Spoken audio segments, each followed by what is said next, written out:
access to that, be ready to that, and then I'll explain what the pop-ups and the SUs are. But yeah, we'll try to get this started. Cool? Good? Perfect.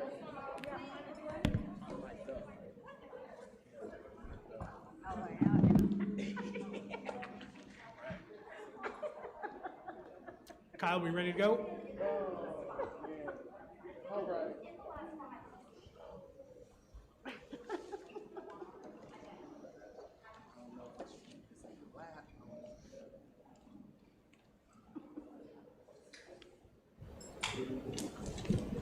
Okay. Ladies and gentlemen, welcome to the Post 3 at-large forum. If you could give yourselves a round of applause for...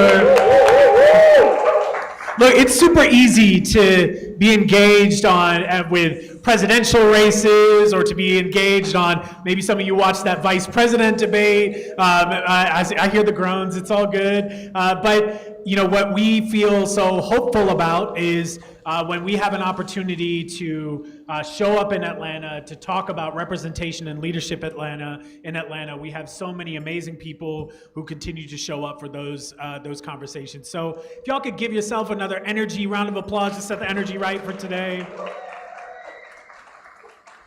We have a number of folks who are going to be coming in. I hear traffic is trafficking in Atlanta, so that's happening. But we didn't want to delay this too long because we know there's a Falcons game going on, and yes, rise up, and it'll be great. It'll be great. It's not like it will be disappointing at all or anything like that. So it'll be good. But if anybody wants to do a score check around like 8:30, 8:45, let me know. That would be good.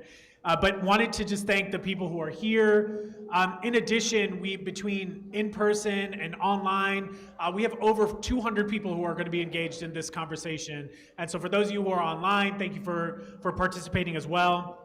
I also want to give it up to the team at the Center for Civic Innovation who has spent a lot of time preparing for this conversation and for this forum. If y'all could give it up for our crew here. And for those of you who know that work in Atlanta is impossible without strong partnerships, so I definitely want to call out a few partners. I'm going to say their names. We're going to show them love. I know that it is always annoying to have to list all the folks, but also these are the people who, when the cameras are off, they are doing the work day in, day out to make sure that we are having honest, open conversations in Atlanta. So if we could start by giving it up for Atlanta Civic Circle. Can we give it up for Black Male Initiative Georgia, please? Canopy Atlanta. Capital B Atlanta. Georgia Act. Georgia Working Families Power. Georgia Latino Alliance for Human Rights. No one likes human rights. That's all good. No worries. I'll remember that. No worries. Can we give it up for Helping Empower Youth? HouseATL. Housing Justice League. The MARTA Army. Some of y'all are like, wait, what? What is that? Yes, MARTA Army. New Disabled South. Propel ATL. And the Southern Center for Human Rights. Amazing.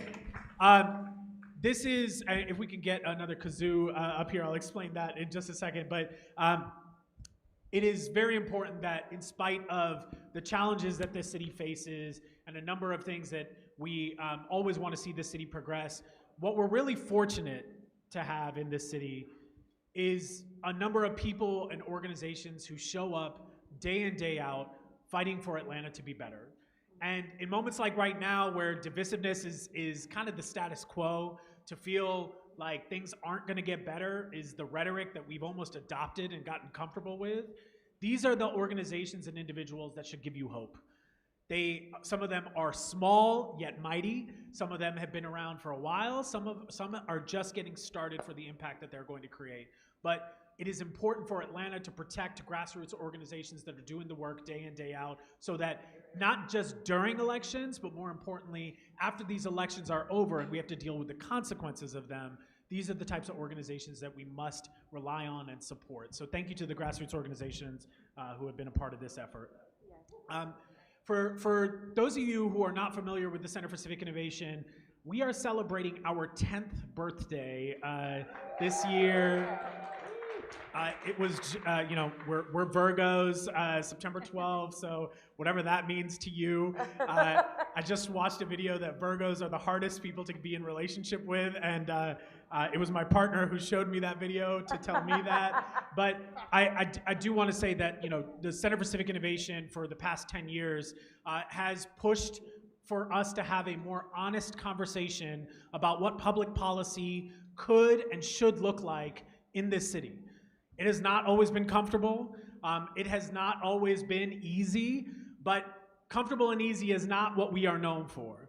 The Center for Civic Innovation has imperfectly pressed for authenticity and for honest conversations during elections and well after them. We are a policy organization that believes that the needs and the voices of people must be reflected inside of our local legislation, in our budgets, and in the way that we show and enforce the power of community.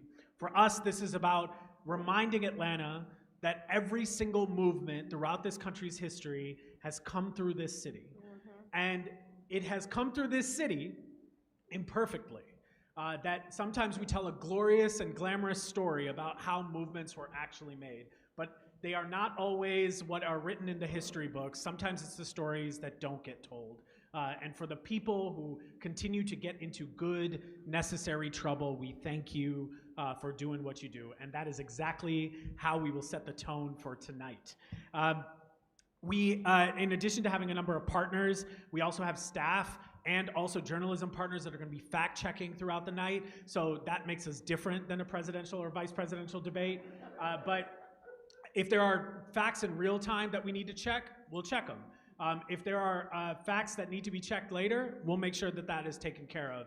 But our job is to make sure that this is an honest conversation. There are a few reminders that are important. Monday, October 7th, is the last day to register to vote in this state. So if you have not checked your registration, and there are folks who may think they are registered and you may not be, please check your registration. Check your registration by the end of this week. Make sure you do that and have your friends check it as well. October 7th, Monday, is the last day to register.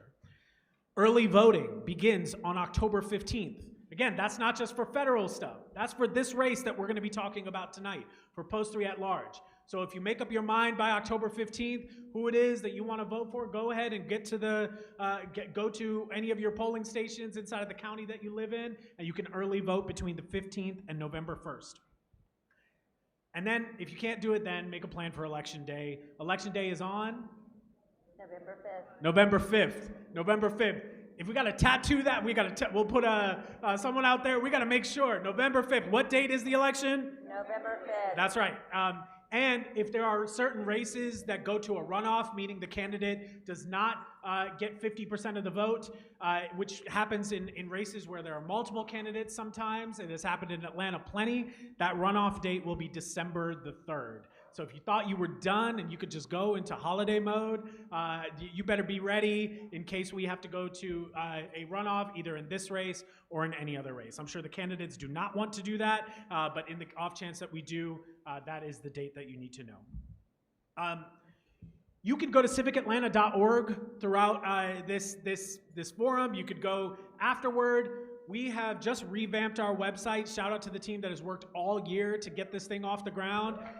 I'm not gonna lie, this website's sexy. It's real nice. Like, it's real, like some websites, it's, you know, this isn't your little Weebly Wix website. This is, you know, we're grown-ups now. This is good. But civicatlanta.org, we have tried to make a resource center every Sunday, and sometimes it's Monday at 3 o'clock in the morning, but we will get it up before Monday morning. We put out This Week in Atlanta, meaning any sort of policy decisions that are being made in this city, we publish those, we give you headlines, we give you talking points, and then resources you can go to, just to make sure that now that you know better, you can do better. In addition, you'll be able to find a one-pager about this race. You'll be able to find one-on-one interviews with the candidates that participated in that. And also, just a couple days ago, we published a questionnaire that all of the candidates on this panel today have filled out. I also just want to give a shout out to the candidates. This is the first time we've done a forum where all candidates actually participated in the in it, and it was great. So good job. And the last thing is that we are going to be giving you an opportunity to ask questions as well later on into this forum. If you have a question, you can write it down on one of the cards that's on your seat. If you don't have a card, just anybody with a Vote ATL shirt, unless they just bought a Vote ATL shirt, they don't work for CCI. So, but if you see anyone else on the periphery, if you need a question card, you can write it down. I'll be consolidating the questions as I can. If you're like, look, I don't trust you, I don't know who you are, no worries, and you want to ask your own question, you can indicate that as well on the thing, and if we have time, I'll call on you. Otherwise, all the candidates will get copies of those questions. Cool? Good? All right, last thing. You're like, so why we got pom-poms and kazoos in our seat? Well, in 2017, when we held our first Vote ATL forum, which was declared by Creative Loafing, RIP, about that it was the best damn mayoral forum in the city. During that night, we came up with this idea, and it worked really well. So we're going to hope that it still has held its weight. But throughout tonight, you're going to hear things from these candidates that you agree with, that you think is totally right. That's when you're going to use those pom-poms. So you're going to put your pom-poms up in the air. Let's just do a practice of that. You're going to put your pom-pom up in the air. Someone said something you agree with, like voting is important. We'll put our pom-poms in the air. And if a little woo comes out, that's okay. Woos happen. That's no problem. On the flip side, if there is something that a candidate says that you're like, no, that doesn't sit good in my spirit, that does not feel right, you have a kazoo. And, you know, we got the kazoos in bulk. And so we're going to do our best. If you would like better kazoos, you can donate at civicatlanta.org/donate. But until then, you can hum into the kazoo. The other side, there you go. The bigger side, there you go. Let's just practice. You can just hum into it. Let's hear it. Excellent. Just hum into it. There you go. This is beautiful. This is what democracy sounds like. Excellent. Other side, there you go. Yeah, okay, got it. Okay, just testing. Okay, all right, so throughout tonight, if you have something that the candidate says that you agree with, you do the pom-poms. If you disagree, you do your best of a kazoo. Most of you are blowing it to the wrong end, but that's okay. No problem. That was not a part of the know before you go. For the candidates, this is important. On the panel, when a candidate is responding to a question, you will have things that you agree with. I do not need you to say, I just want to piggyback off of that, and then just repeat exactly what they said. You also can use a pom-pom, and we will record that you also agree with what they said. Now, this is different than you in the audience. If you disagree with something that someone is saying, you get two kazoos, like you get two kazoo moments where you can respond to what somebody has said. What that means is we are not going to be able to have everybody respond to every single thing that everybody says so we can get through as much as we can, but we are going to utilize that, and I will give you 30 seconds to be able to respond to what somebody said. I'm going to try to keep the amount of time as even as possible, and we're going to use these whiteboards for Q&A, for questions that just need simple answers, and then, for Q&A from me, and then from there, if we need to clarify certain things, I will call on you to clarify. Cool? Good? Good to go? Y'all ready to get started? Okay. Sure? We good? Yes? Rise up? Good. All right. So, to start, we want to be able to, and the first frame of this conversation tonight is going to be about you as a candidate for this specific office. And there are many things that make someone both qualified and a good fit to be a candidate for this office. And the first is why you do this work. And for many of you, we have asked you this question, but I want you to write down the name, as big as you can so people can see it, the name of a person in your life. Either they may be with us or they may no longer be with us, or with us in spirit. You can write down their name, someone who inspired you to do public service, or someone that you think of when you think about public service, specifically in this city. So you can write that down.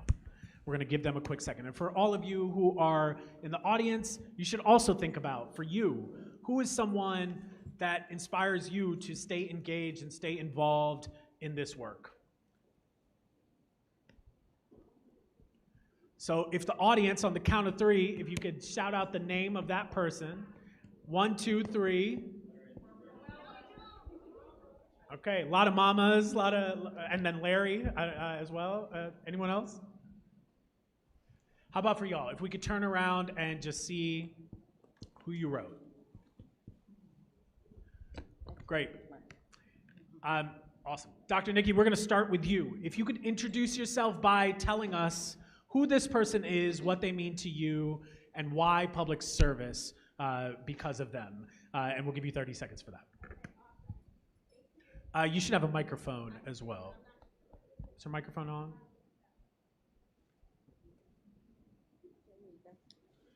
We'll give you the handheld for now. Yep.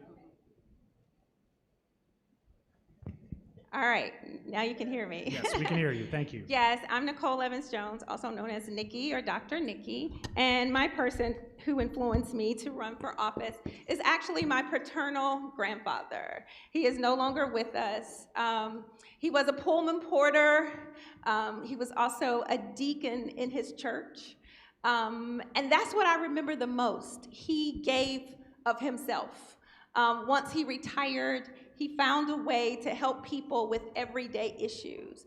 And I watched him do it for really just cornbread and buttermilk. Those were his favorite things. It was never for money. It was never for clout. It was just because it was the right thing to do. So that's why I'm running and why I've been in public service for 30 years. Thank you. Mm-hmm. Can we have you go next? The one?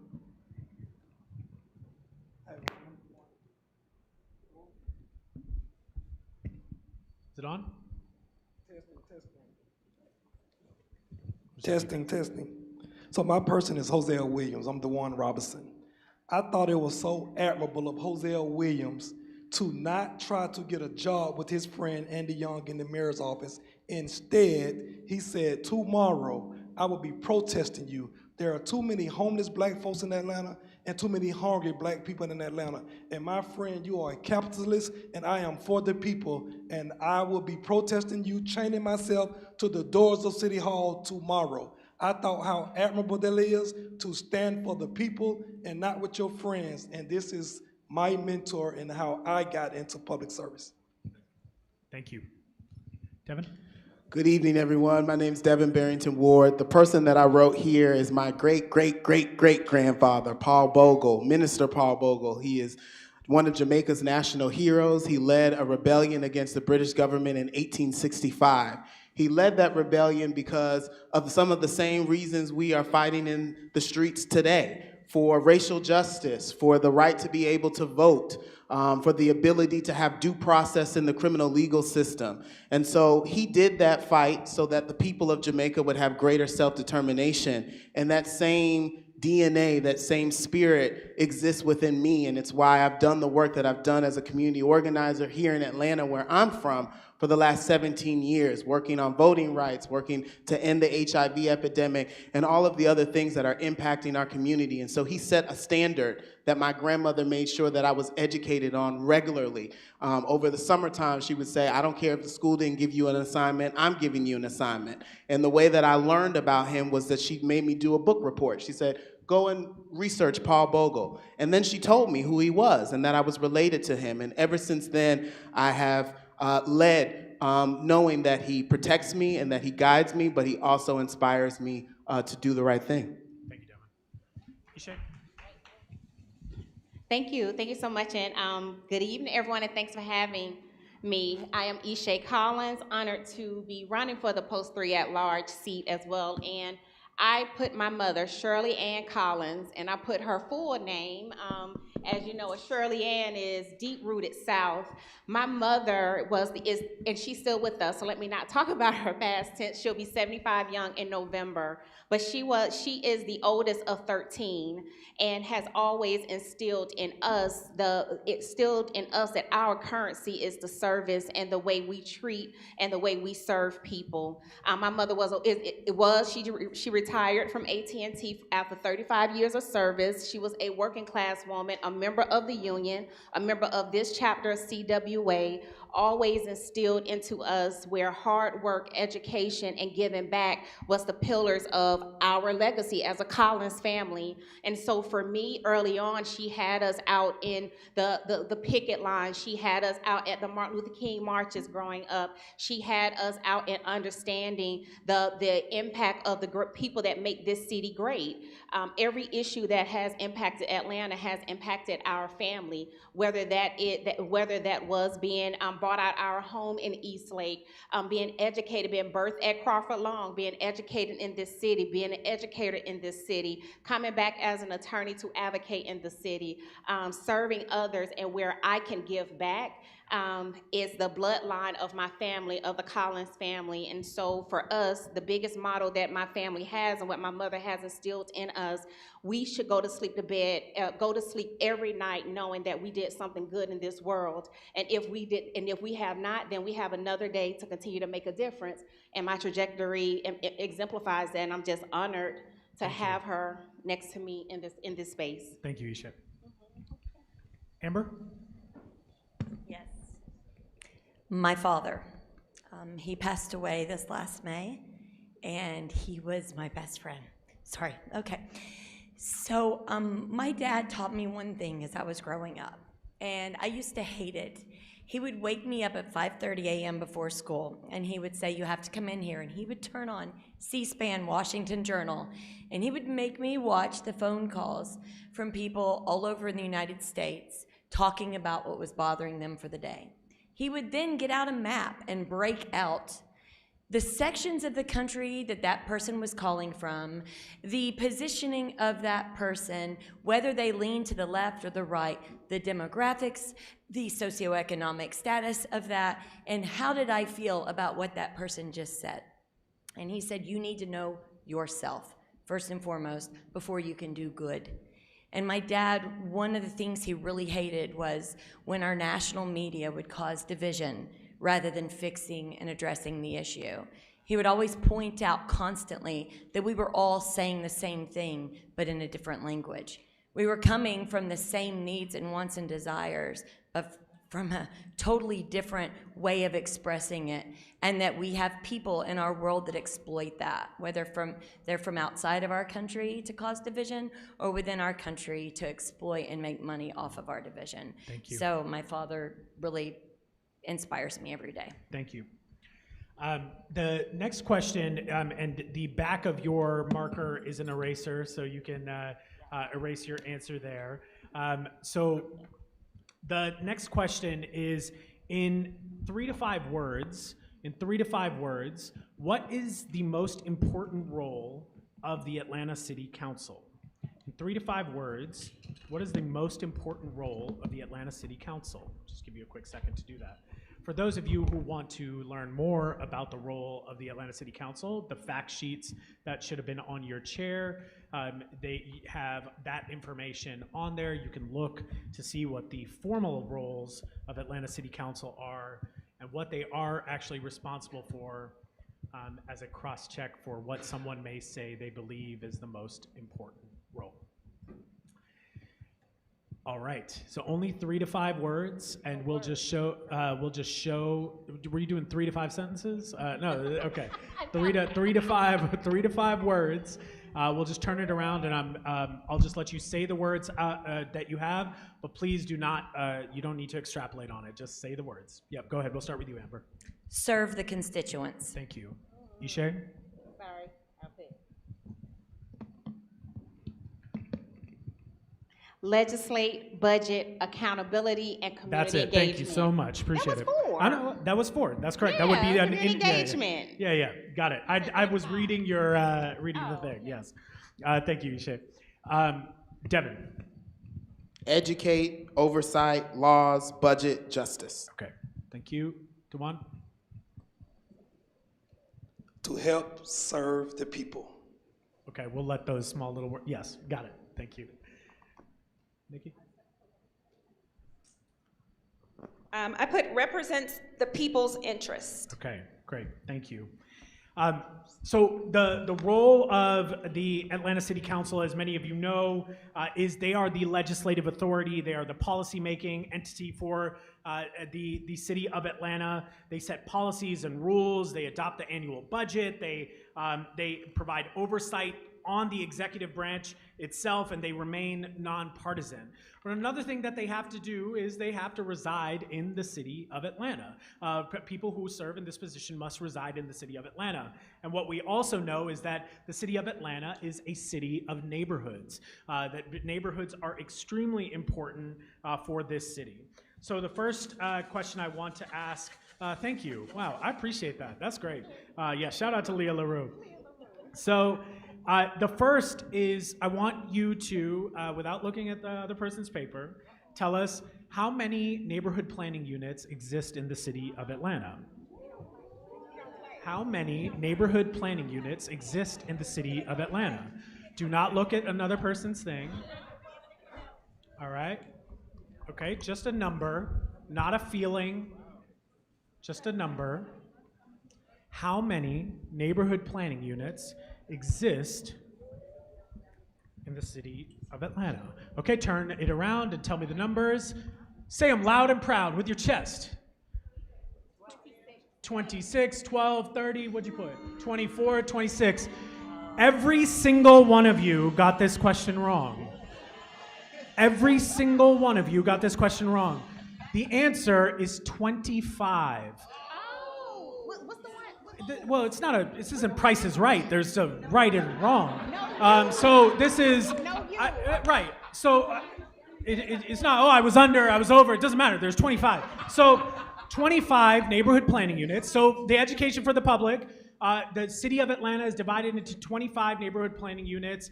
There is one, they're named after the letters of the alphabet. There is one missing, and it is you and you and you and you and you and you. Yes, so yes, right now. So we have 25 neighborhood planning units. So I'm concerned to ask this next question, which is, which NPU are you in? Oh, I can put that. Oh, easy. All right. Which NPU do you reside in? Reside in. We do. Oh, yes, please. We have a fact checker. You thought Kyle just was hanging out here? There's yes. All right. Okay. Amber said B. Eshé, we have you in P. Yes. Devin, where are you? L. G.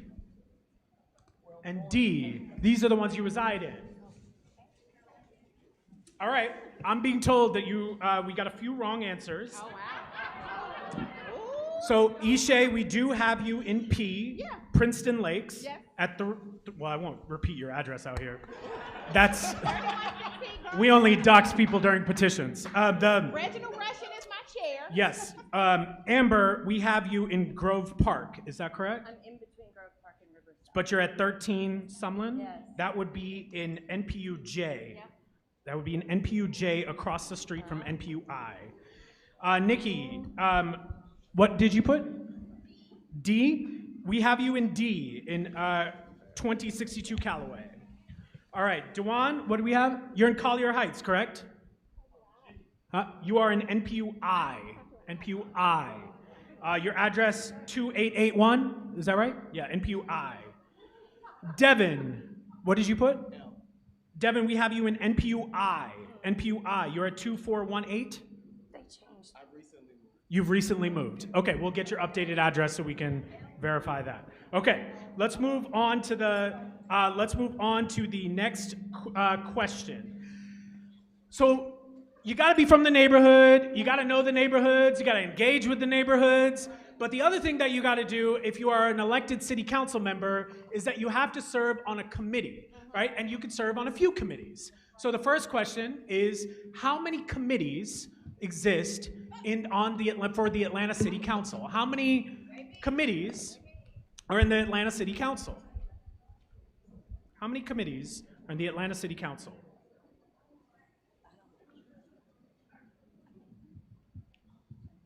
Committees, meaning city council committees, not commissions, not boards, but committees that city council members can formally serve on. Okay, if we could turn around, see what we got. What do you got? Five. Sorry, I thought that 7. And what do you have? 7. Okay, so Duvwon is right. Nikki's half right. The rest of y'all are a little short. So we're gonna read these committees aloud together. Y'all ready? Yes. Community. Because you're gonna have to serve on one of these. So number 1, city utilities. Number 2, committee on council. Number 3, but that would still be more, okay. The community, and the number 3, community development and human services. Number 4, finance and executive. Number 5, public safety and legal administration. Number 6, transportation. Number 7, zoning. Yes, so there are 7 committees. 6, sometimes people say 6 because they forget about committee on council, but there's definitely more than others, right? So, I said these ones because I want to make sure that I'm clear. What committee, because you don't get to choose the committee, you're assigned a committee, you can advocate for a committee. This is important for y'all to know. They don't get to just say, I want to be on this committee. They are assigned a committee. It is one of the primary roles of the city council president. So if you had your choice of which committee to be assigned to, which committee would that be? Please write that down.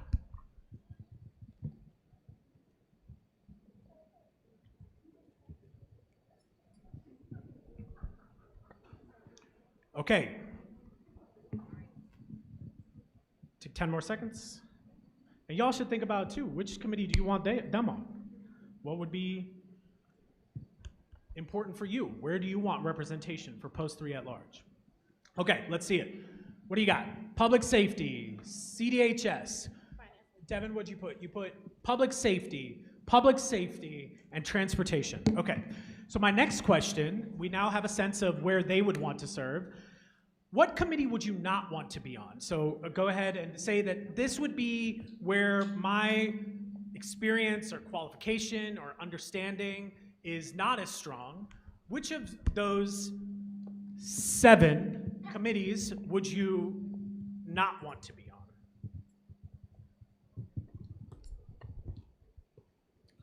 Okay, Amber said transportation. Eshé, how about for you? I'm open to all. But which one would you not want to be on? I don't have one. I'm Okay, open to so all. you're indifferent to which one you get assigned to. It's a non-answer, but think about it. I'll give you one more chance for an answer. Devin. Utilities, okay.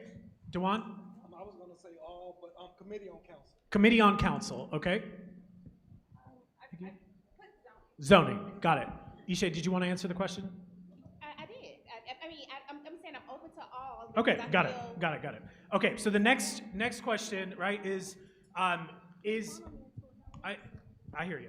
So the next question is, the Atlanta City Council is made up of how many people? We can all say this one together. 16. 16, including It includes the president, but they don't 15 get to vote. Yes. 15, yes, pom-poms for that, yes.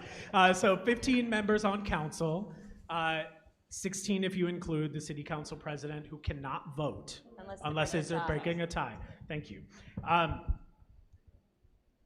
Of the 15 people on council, who would you go to for advice on day 1? Of the 15 people on council, who would you go to for advice on day 1? 14 right now. Thank you so much. That is correct. We have a vacant seat because of these folks. Yes, thank you. Who would you go to for advice on day one? Okay, so Amber would go to Mary Norwood. Eshé, who do you have? Westmoreland is Overstreet. Could you pick one for the sake of the exercise? Well, okay. But I just want you to because everyone else is following the exercise, and I gotta give everybody the ability to do that. So I'll come back to you. For you, it's Michael Julian Bond for Devin. For Duvwon, Michael Julian Bond. Okay. And for Nikki, it is Matt Westmoreland. Yeah, I put Westmoreland Okay, first. Matt Westmoreland. Got it. All right.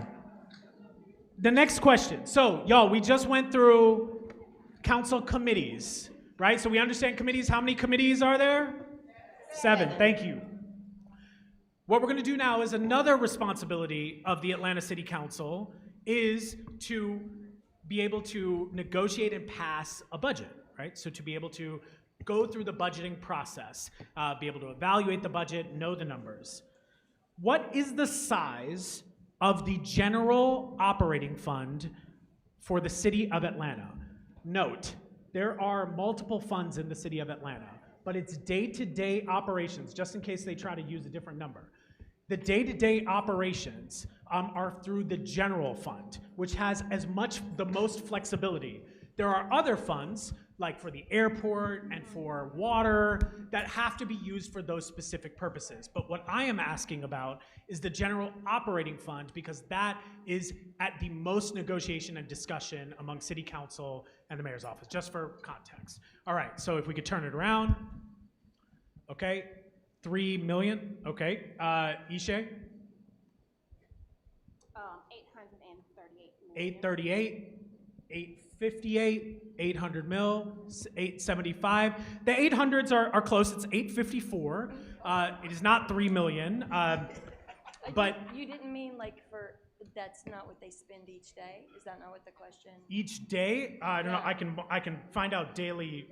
I have never seen a daily rate for the budget, but the budget for the city of Atlanta is 854 million. I thought you meant when they were in session talking about what they were going to spend on a particular project that day. Got it, understood. Okay, got it. About that. So to clarify, the city's budget, its operating fund is $854 million. My next question for y'all is, if you had to increase a specific part of the budget, a specific line item, so this can't be thoughts and feelings, right? This has to be a specific line item in the budget. If you could make that number go up higher than it is today, what would that line item be? I wish we had time for the how, but we'll at least start with the what. We'll get into some more discussion. Thank you for asking. Okay, infrastructure in general, or? Yeah, streets. and Okay, bridges. got it. Eshé, for you? Compensation, invest in your people. Compensation for whom? I would Just say, across the board? compensation strategy, invest in your people, quality, Okay, trickles down throughout. all right. PAD, which currently does not have a contract with the city of Atlanta, Not but yet. They're got working on it. We'll talk about it. We're gonna get into it. Duvwon, roads and potholes, and Nikki, transportation. Okay, so now I want to ask you for your most important infrastructure, compensation project, PAD, roads and potholes, and transportation. Think about the project that you want to move forward that we currently don't have the money for, but you just said you would increase. Pick a line item that you would decrease. What would you decrease in the budget in order to potentially pay for the increase that you just suggested?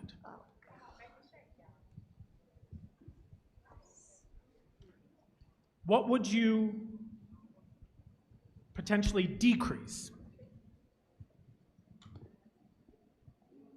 Okay, Devin, first out the gate, jail and corrections. You would decrease the budget for the jail and corrections. Okay, who's next? All right, Amber, what we got? Parks and Rec. Okay, you would decrease parks and recreation. Eshé? Yeah, I would say a little bit. Eshé? Public safety. So Just a little bit. police or public safety? Well, more the. Because public safety is not a line item in the right, budget. So more the corrections correction piece as well. Correction or policing? Corrections. Corrections. Okay, Duvwon? Okay, no problem. No problem. Nikki? Could we get her a microphone, please? Sorry, yeah. I'm just referencing that like 13 to 14% that is kind of non-determined that's in the budget. I would take it from there. Okay, couple non-answers, couple answers. I want to move to, which I think that is actually at least a good segue to our next question, which is, in years, there are times where there is surplus or unexpected revenue that comes in. Right. Now, my question prior was, what other line item would you decrease from? But for this question, if we were to have a surplus or unexpected revenue from while you are in office, and just so you know, if they are elected, they will be dealing with next year's budget, okay? So if we have a surplus this year, what we saw was money go to a number of mayoral projects. We saw money to go out to nonprofits. We saw a lot of things. But for you, if there was one thing you could allocate $10 million to in surplus, what specifically would it be? What's that? There you go. All right. What did you write, Dr. Nikki? I wrote create something like an alternative trust. Sorry, could we get you a microphone? I just want to make sure the folks at home can hear you. I just said allocate money for like alternative transit trust, Okay. or a sidewalk fund, something along those lines. Okay, so an alternative transit fund or a sidewalk fund. Yep. Early in the year, our administration gave back $10 million that was supposed to be for rental assistance. That money need to be for rental assistance. Got it. Rental assistance. Thank you. Devin? Is this working? Okay. Baby bonds. Baby bonds. You would invest it in baby bonds. Baby bonds, Got yes. it. Thank you. Eshé? Sorry. Affordable housing. Affordable housing. Yep. Got it. Thank you. It would be a lowering of property taxes for city residents. Got it. So you would directly lower property taxes with those With them dollars. monies. Got it. Yep. Thank you. All right. So speaking of money, this is in most elections, candidates are supposed to disclose where their money is coming from, right? Because this is a special election, there are a few different rules around when and how you're supposed to disclose. So the rule is 15 days before the election, you have to disclose where your money came from, right? And we all know where the money resides is where the power resides, right?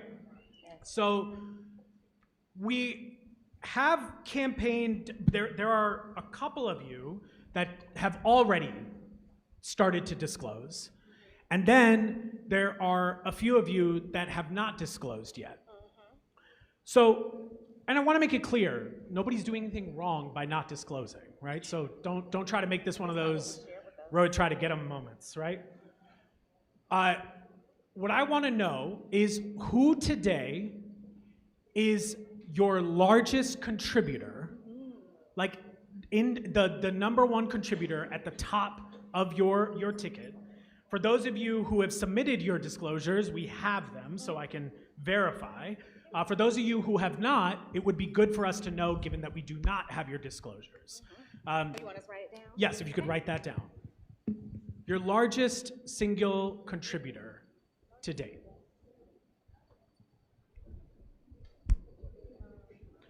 And we will publish this information, but also it is public information where this money comes from. So you will be able to get this information at voteatl.org as we get closer to the elections. Also, our friends at ACC, Capital B, Canopy are all covering disclosure information as well. But as we know, disclosure information is extremely important. It tells you who might potentially be in the ear of the candidate, or at least be friendly with the candidate, or at least is very supportive of the candidate. Okay. All right, your single largest donor, your friend Susan. Yes. Okay. She, Give it up for you Susan. didn't know Yes. anything else about No, her, I don't or need no? to know anything else Okay. about Susan. Okay, Okay. Eshé. I would say, I have a couple, but they're all Shirley Collins. I will start. Okay. My mother. Okay, got it. Okay. Could you say it? I don't want to butcher the name. Sorry. Would you be able to share the mic with? That's on us. Sorry. G. Smalls, he's the owner of Virgil's Gullah Geechee Kitchen in West Midtown. Gotcha. Thank you.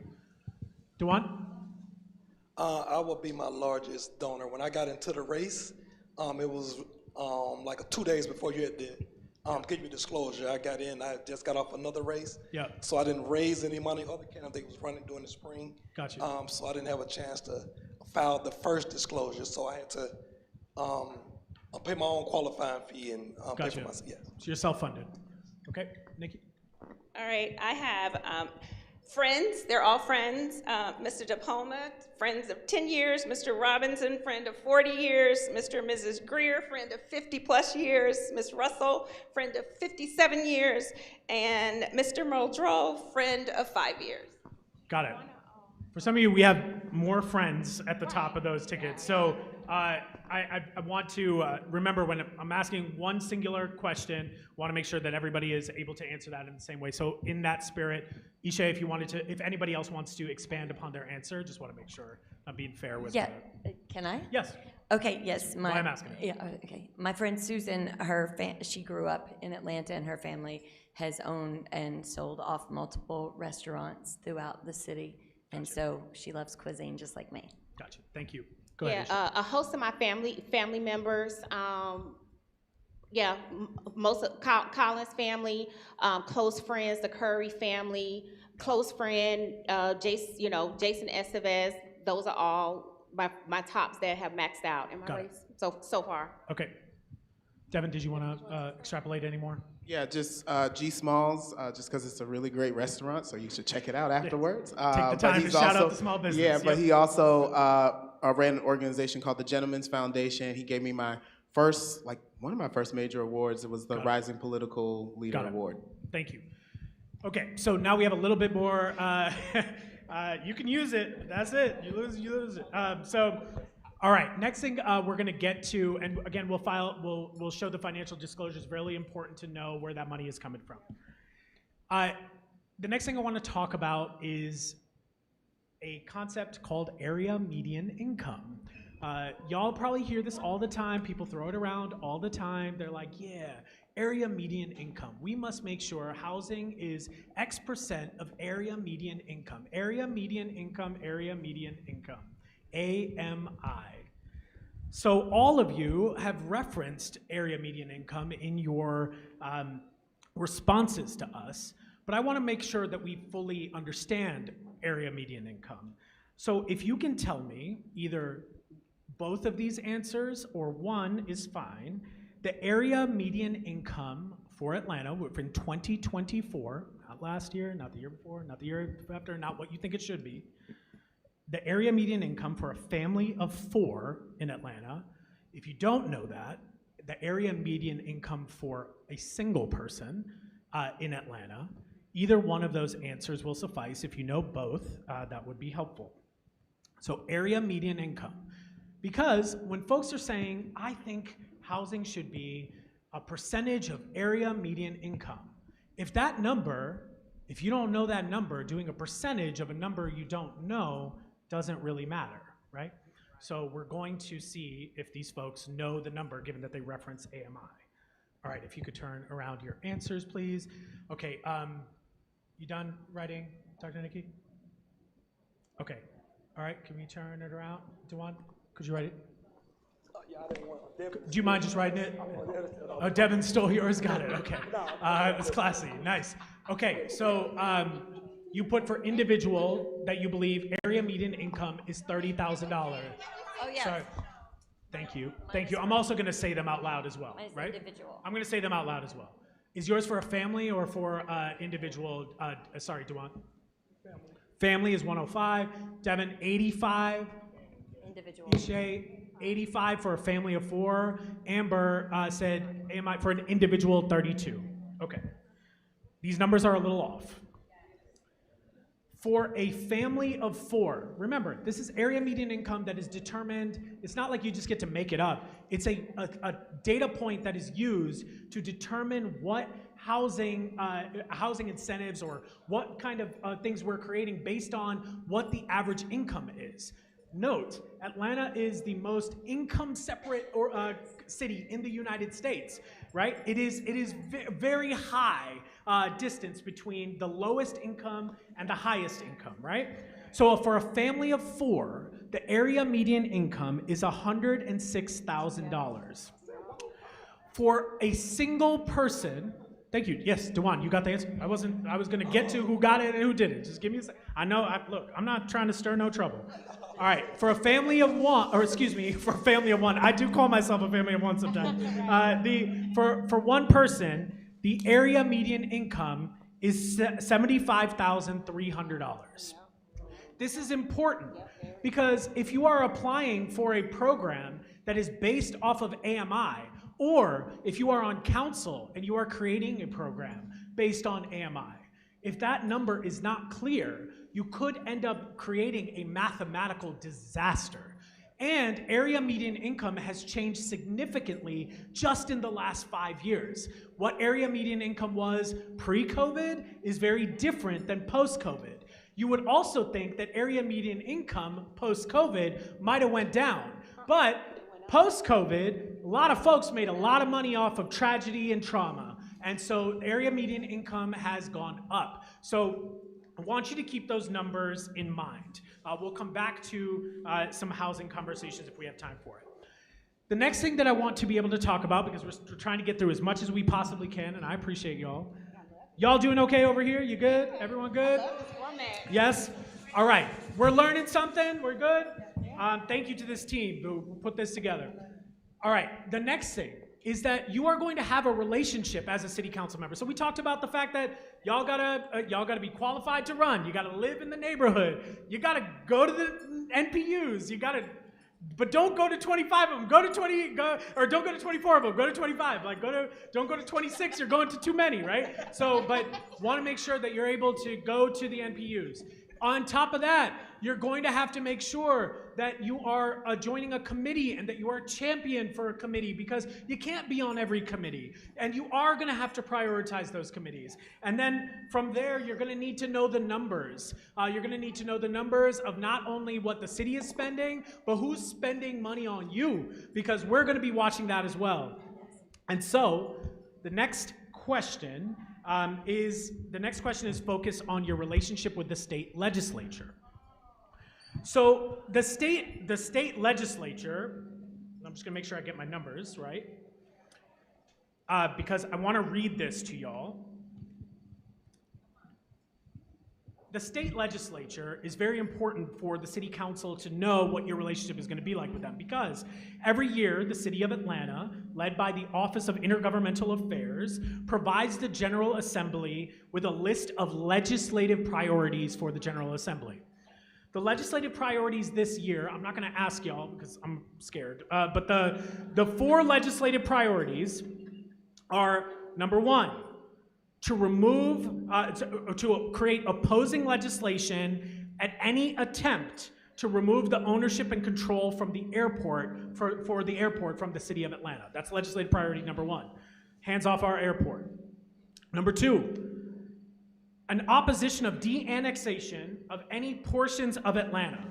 Meaning, Buckhead, you can't go. You're here. No Buckhead secession.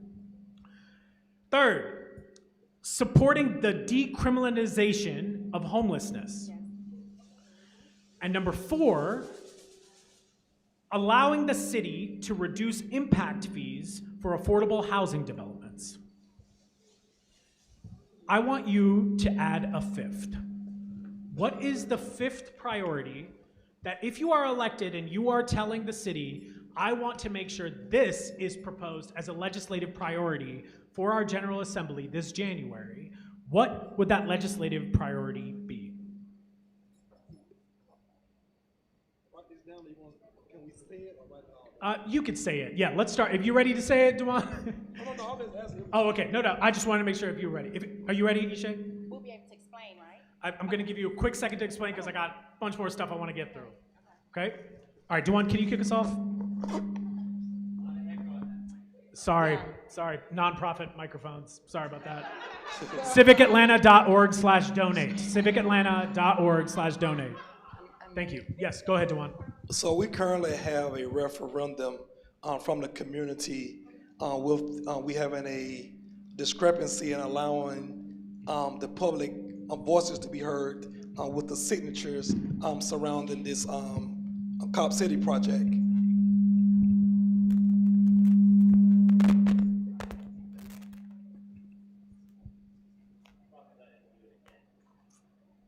Yes, we'll get him to start again. Thank you. Okay, go ahead. Start again. Sorry about that, Duvwon. So my first piece of legislation will be to be put in to allow the public voices to be heard without the interference from the mayor or anyone else. That would be my first. So for you, it's protecting the right to referenda for the market. Absolutely, protecting the right. Okay. Dr. Nikki, you ready? Yes, I said assess or tax individuals who commute into the city and ruin the roads and cause congestion and go back. Okay, got it. Okay, Devin? I couldn't really decide. I have rent control and legalized weed. Okay, got it. All right. Devin will need to work with city attorneys to rewrite the way you propane that, but got it, yes. Not gonna try, yes, thank you. Eshé. Yeah. I put supporting the state legislature in revising the education funding formula to put more funding for the state to fund education more. Local tax bases are funding majority of our schools, and if we're able to absorb those costs, we're able to pass those savings down to us as homeowners, fund our services throughout the city, and do more in that way. So this is the state they can do it. As a follow-up, because for clarification, is this not something that the school board should be doing versus the Atlanta City Council? Why do you believe the City Council versus the school board on that? It should be both, because I think the City Council has a space and a voice to really help magnify the impact that it'll have on us as a local city. Got it. Because 70% of the budget comes from local property taxes. Okay, thank you. All right, Amber? Yes, mine would be to make sure that GDOT is not allowed to pilfer money from city council members' budgets when they have money allocated to their district for projects that they've promised their constituents, and when they go to their coffers to actually use that money for that said project, they find out that a lot of that money was taken by GDOT or by some state agency that said they needed it for a bigger. Got it. We're gonna need rewriting across the board, but understood on like making sure that just to make sure I understand what you said, making sure that GDOT is not taking money that's already allocated. That's toward correct. They do that all the time. Yes. Okay. Thank you. All right. We're going to do something a little bit different for this part, and then we'll get into a few more follow-up questions and then some discussion, and then we'll open it up. Okay. All right. Some of y'all are like, this was already very different, but we're going to do something called a failure bow. A failure bow. A failure bow. What a failure bow is I want you to think about one specific thing that in the past 5 years that you have gotten wrong,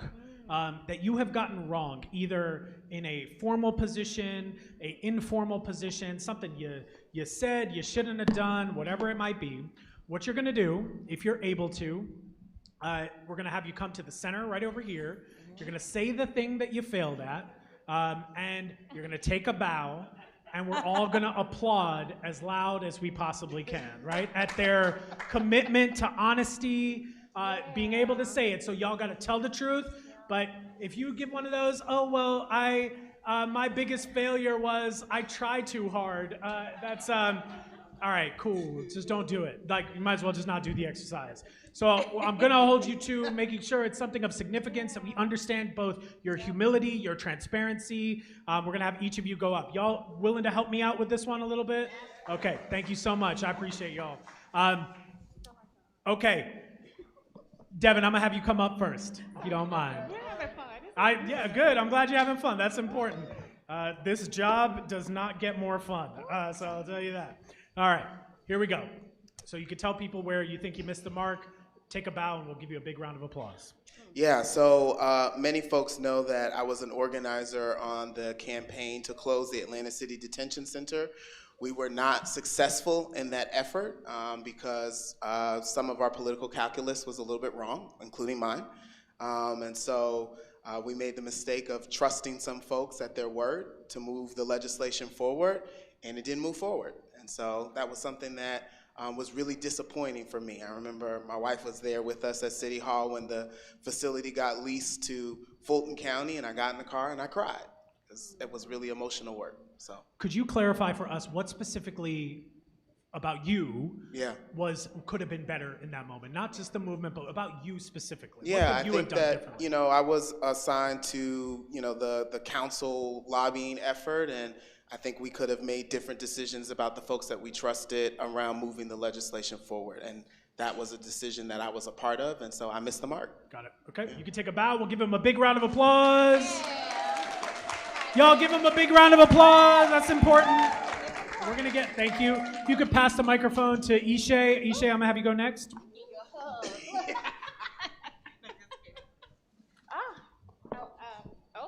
This is a big one.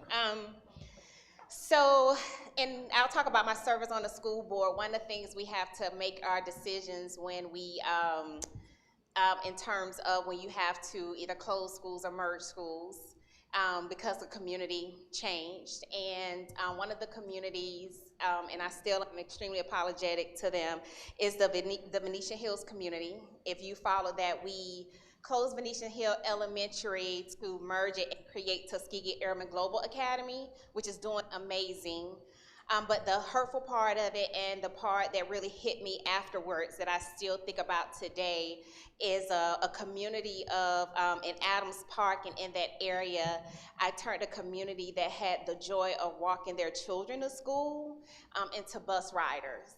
And that's something that we often, you know, when you think about the larger picture of you having a great school and you having more opportunity, not thinking about the daily impact that that would have.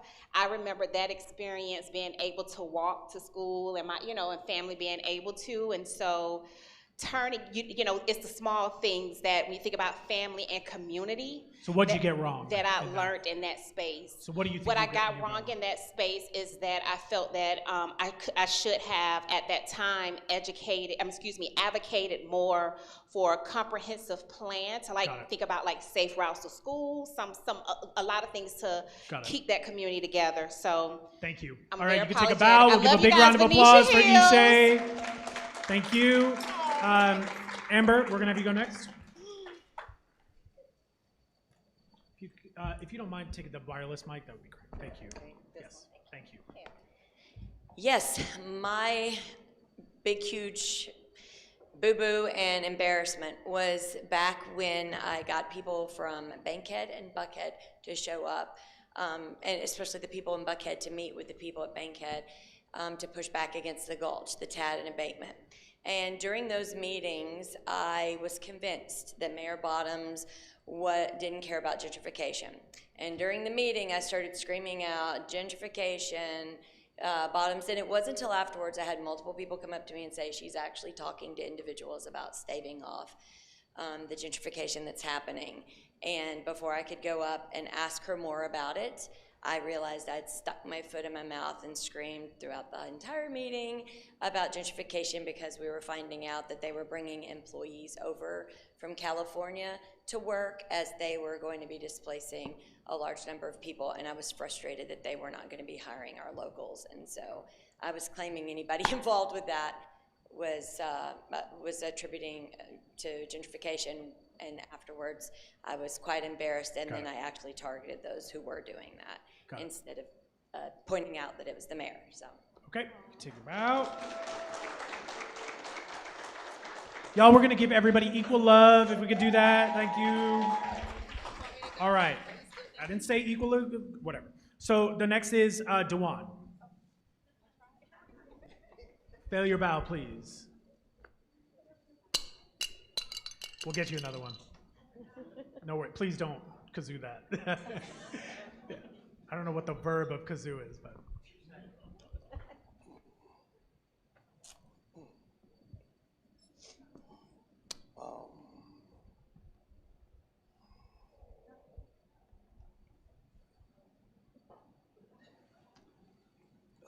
It's tough on usually.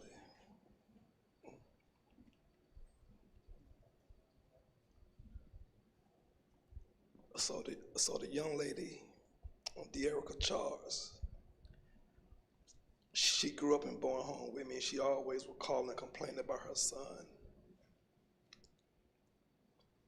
I'm usually always at City Hall trying to fight for people, and she begged for help for her son for years.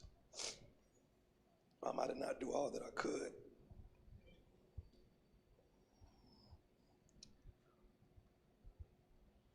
When Zion Charles went to Atlantic Station that night,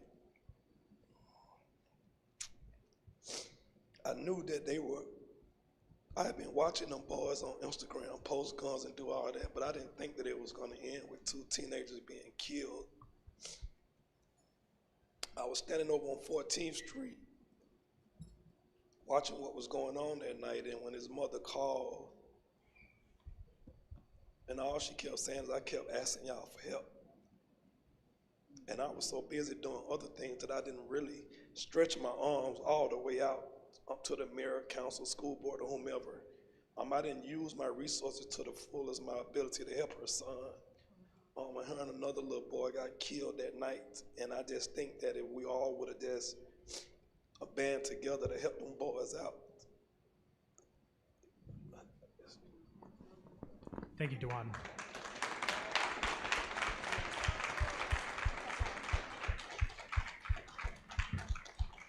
Nikki, we have you up next.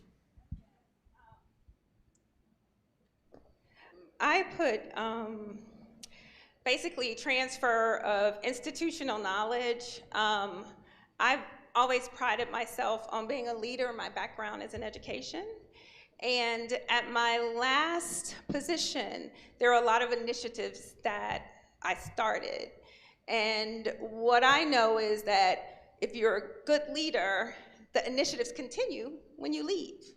And there are a couple, a Southwest Atlanta job fair and a Southwest Atlanta health fair that I asked around, and I know those 2 things did not happen this year. So that's one of the things. I'm super reflective, and so for me, it was like, what could I have done to do that better, and kind of where did I go wrong in that area? So that's mine. Okay, thank you. Okay. What we're going to move on to is another piece of this job. We've talked about a lot of things so far, and we're not done yet because this is a complex job. Another piece of this job is to actually vote on legislation. It's very easy for people to have concepts of plans outside of elections, or when they say I wasn't elected, so it wasn't me, right? But what we can do is that we can put ourselves in the seats of recent legislative decisions that were made, and if these folks have done their homework on recent legislative decisions that have been made and they've been following along as they decided to run for office, then they probably at this point have an understanding of how they would have voted on something or not. So we're gonna go through a few different votes that City Council actually took, and we're gonna get a better understanding of how you would have voted. And the good news is we've already asked some of these questions, so what we're gonna do is instead of me just asking everyone to write yes or no, I'm just gonna focus on a few people who voted a certain way on each question, and then I will go through a couple other questions where we may not know the answer, okay? So, the first piece of a legislative agenda, and if you don't like this part, you would really love a city council meeting. But the first legislative piece that I want to talk about is the Atlanta City Council authorized the mayor to lease 85 acres to the Atlanta Police Foundation, there's just one really big one, for up to 50 years at $10 per year. I'll repeat that. There was legislation that authorized the mayor to lease 85 acres to the Atlanta Police Foundation for up to 50 years at $10 per year. And we asked each of you, would you have voted yes to leasing that land to the Atlanta Police Foundation, or would you have voted no? Duvwon, Devin, and Eshé all said they would not have voted to authorize the mayor to lease 85 acres to the Atlanta Police Foundation. Eshé did qualify by saying, I would have held it until there was further community engagement. The two candidates on this stage that said that they would have voted yes, which would have been with the majority of the council at that time, were Nikki and Amber. So Nikki, I'll start with you. Why, in 30 seconds, would you have voted yes?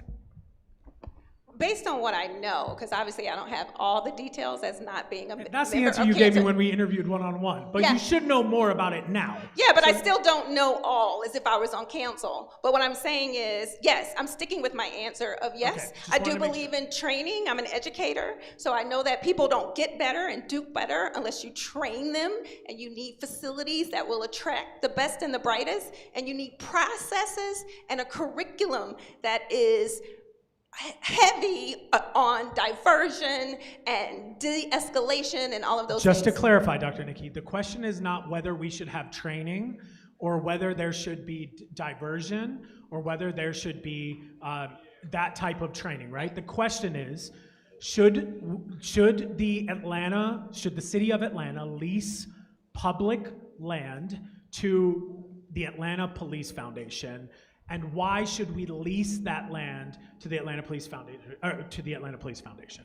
Yeah, again, my answer was yes. I do believe that, there's more information, obviously, about what other land opportunities and what other organizations were willing to step up and assist. But Yes. based on what I know, Okay. that is my answer. So what do you feel you don't know?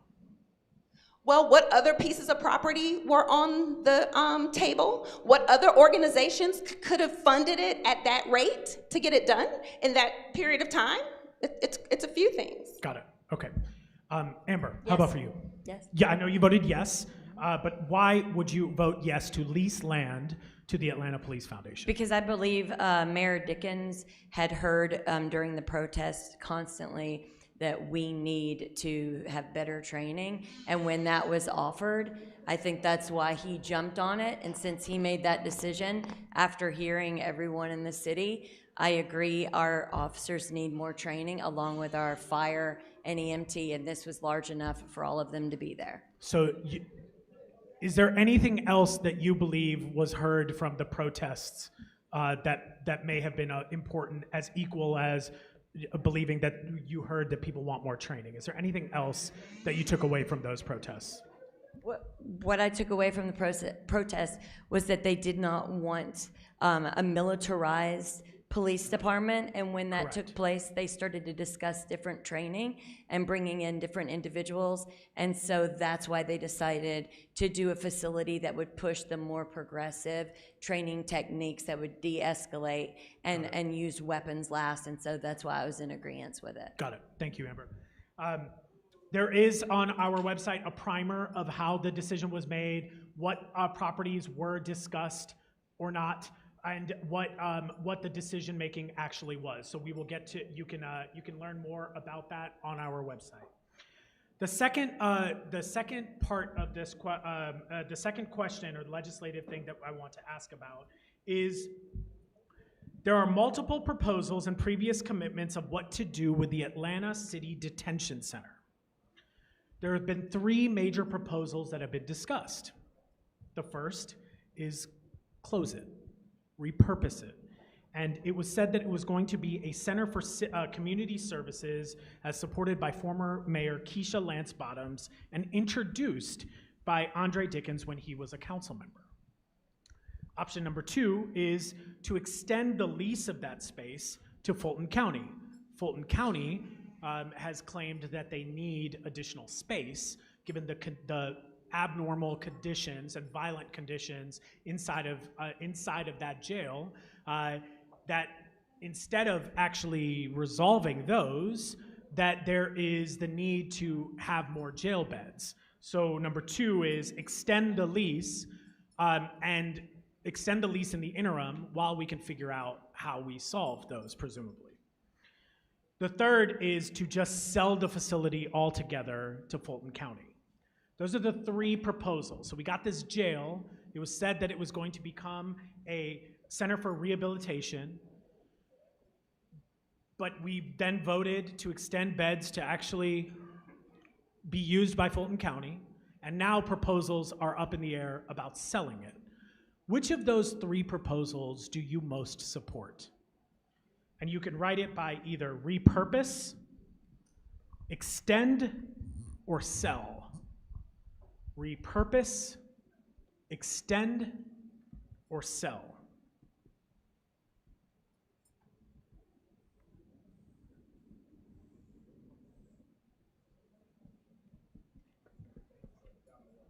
Just one of those three words, please. Repurpose, repurpose, extend, or sell. Okay, thank you. Okay, so what was yours? Mine was a mixture between repurpose and extend. Well, that's a non-answer because the first, the first two, right? I want to figure out which of those three can I rely on you as a council member on, right? So which one would you want to do? Would you want to repurpose it in its entirety or extend? It would be, because it's still a mixture for me, but it would be extend, So to because extend. that's part of it, Got yes. It, understood, okay. Eshé, what did you write? I wrote repurpose. Repurpose, Yes, okay, yes. so okay, got it, repurpose it. services, Okay, do something and Devin? Okay, I got it. Okay, thank you. Duvwon? Extend. Dr. Nikki? Repurpose. Okay, got it. Okay, sorry. That's fine. Thank you. Okay, so we got a lot of folks who would want to repurpose that. All right, few other legislative agenda pieces that I want to talk about, and then we are going to get to our last discussion questions and open it up. Blight. This conversation around blight has come up a lot. We've talked to recent council members, and they were adamant that it was necessary in this moment to pass a blight tax that allows the city to apply 25 times the average tax on a property that the city deems to be blighted. Would you have voted yes or no on the blight tax? To apply a 25 times higher average tax on a property that is deemed to be blighted. For context, if this is a property that is your main place that you live at, this wouldn't apply. That is really important. Okay, so this is not one of those things like I live at a spot and it's getting a little out of hand and now the city's going to come after me. Although it could happen, but that is not the intention of this particular legislation. Okay, yes. Okay, I'll get to that in a second. Amber, what's your answer going to be? No. And Duvwon?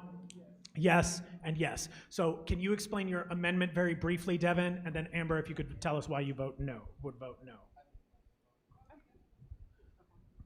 Thank you for your flexibility. I said yes with an amendment. I think the amendment needs to be that oftentimes there are properties that are changing hands.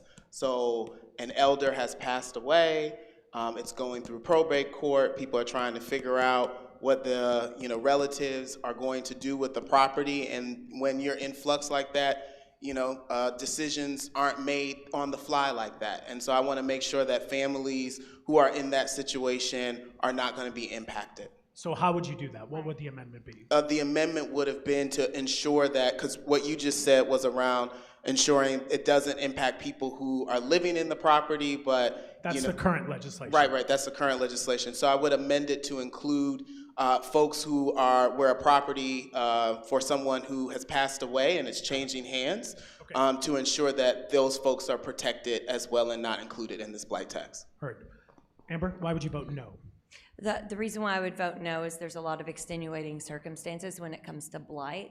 Now, if it's someone that purchased large amounts of properties outside of our state, then yes, that should be taxed. But if it's a regular citizen, the reason why it's in blight is because they're struggling with money as it is, and you don't tax them on top of that because that just gives the city the right to take property without trying to resolve what is causing that person to not be able to address those issues, and we go down a slippery slope of eminent domain or taking property that someone couldn't afford to fix. Got it.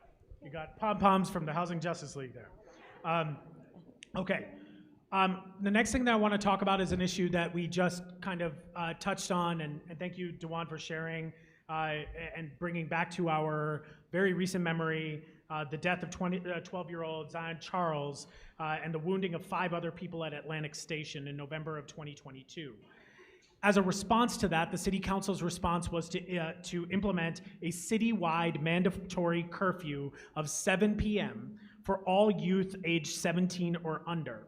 Not a lot of people know this, but there actually is a curfew right now for youth in the city of Atlanta. That curfew is 11 p.m. to 6 a.m.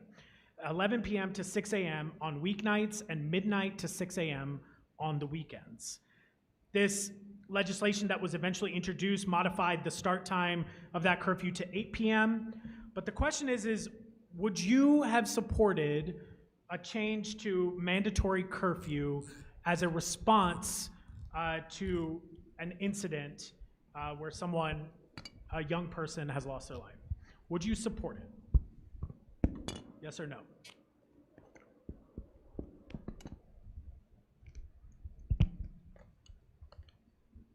Okay, Amber said yes. Duvwon said yes. Devin said no. Eshé said yes as a method, and Nikki said no. Nikki, can you tell us why you said no? Microphone, please, sorry.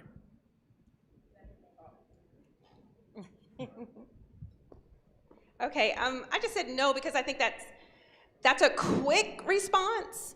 I think we need to educate, we need to look at programming, we need to look at supporting organizations like Chris 180 and Guns Down Mechanicsville. I think we should do stuff like that. And the only reason why I say it is because a lot of things happen with guns and kids during the day. I mean, outside of that time. So we got to think about how to prevent and educate and promote people who are doing the work. Eshé, you said yes as one method. Can you explain? Yeah, Do I get to explain if I know? I'm going to give you a different question to be able to expand on, or you can use your kazoo to interject. Okay, sure. But can I get Eshé first, and then I'll get you?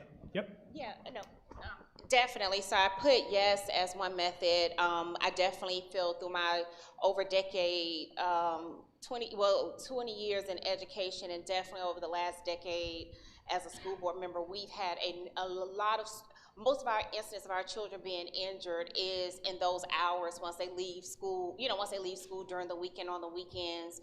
And so I did feel that the mandatory curfew as a method to help us curtail that, layering it on and deepening our investments in the other programs and supporting other initiatives. And so that's why I said as one method, Yep. which is why I appreciate City Council for changing the time piece, because we did advocate to say we still have programs, Yep. Games, things that our children are in that are still at 7 p.m. But knowing that all the incidences happen in the week, on those evenings and weekends, and even over the summers, that we definitely need that support and protection. Okay. So thank you. Okay, Devin, did you want to use this as a? Yeah, Sure. Go ahead. Yeah. I said no because I remember shortly before that was being proposed, there was an incident at a pool in Northwest Atlanta in broad daylight, right in the middle of the daytime, where a young man killed another person at the pool in the middle of broad daylight. I'm tired of Band-Aid cookie cutter solutions. I want to get to the systemic issue of violence in our streets, and it's a way of lazy governing. I'm sorry. I think we need to roll up our sleeves and get to the root causes of the dysfunction that's taking place in our youth's lives. Amber, you wanted to? Yes, interject? I do. Okay. The reason why I think it is a good idea, and I would say yes to it, is because our children's frontal lobes are not developed until the early 20s, and sometimes not even then, and we don't live in Mayberry, and we don't live in the world that we used to.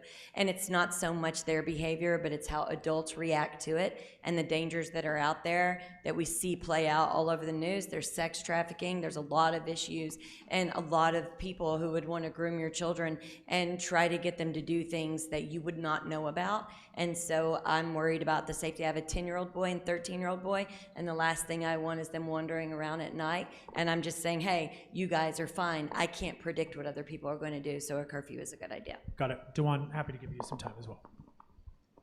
I won't take much time. As a young black male myself that's born and raised in the inner city, too many guns on the street. Our young kids need a curfew. 11 o'clock was too late.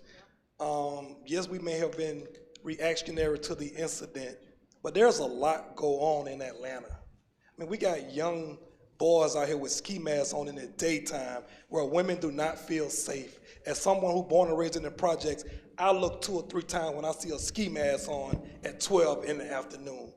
8 p.m., it needs to be a curfew. There are real guns and real things that's going on in the streets that many up here that may not be aware of. And it's not a knock on nobody, but I'm from that world. I still live in the same zone I grew up in. It is really real out here in these streets. And I just think one way to get the guns off the streets and keep less incidents happening is have these kids at home and really enforce it. Gotcha. Thank you, Duvwon. All right, I want to move on to another topic, which is transportation. So in 2016, 71% of Atlanta voters voted in favor of the more MARTA sales tax. And on those list of projects that they had was placing rail on the Beltline and also the Campbellton Corridor Transit Project. So the first question that I want to ask about is the Atlanta Beltline continues to say that they are committed to placing rail on the Beltline. And this is something that the mayor and this administration had previously been very supportive of. More recently, the mayor has raised questions about the project's costs and talked about potentially using autonomous pods or just keeping it as a walking trail. My first question, yes or no, is do you support putting rail, light rail, on the Beltline? Yes or no?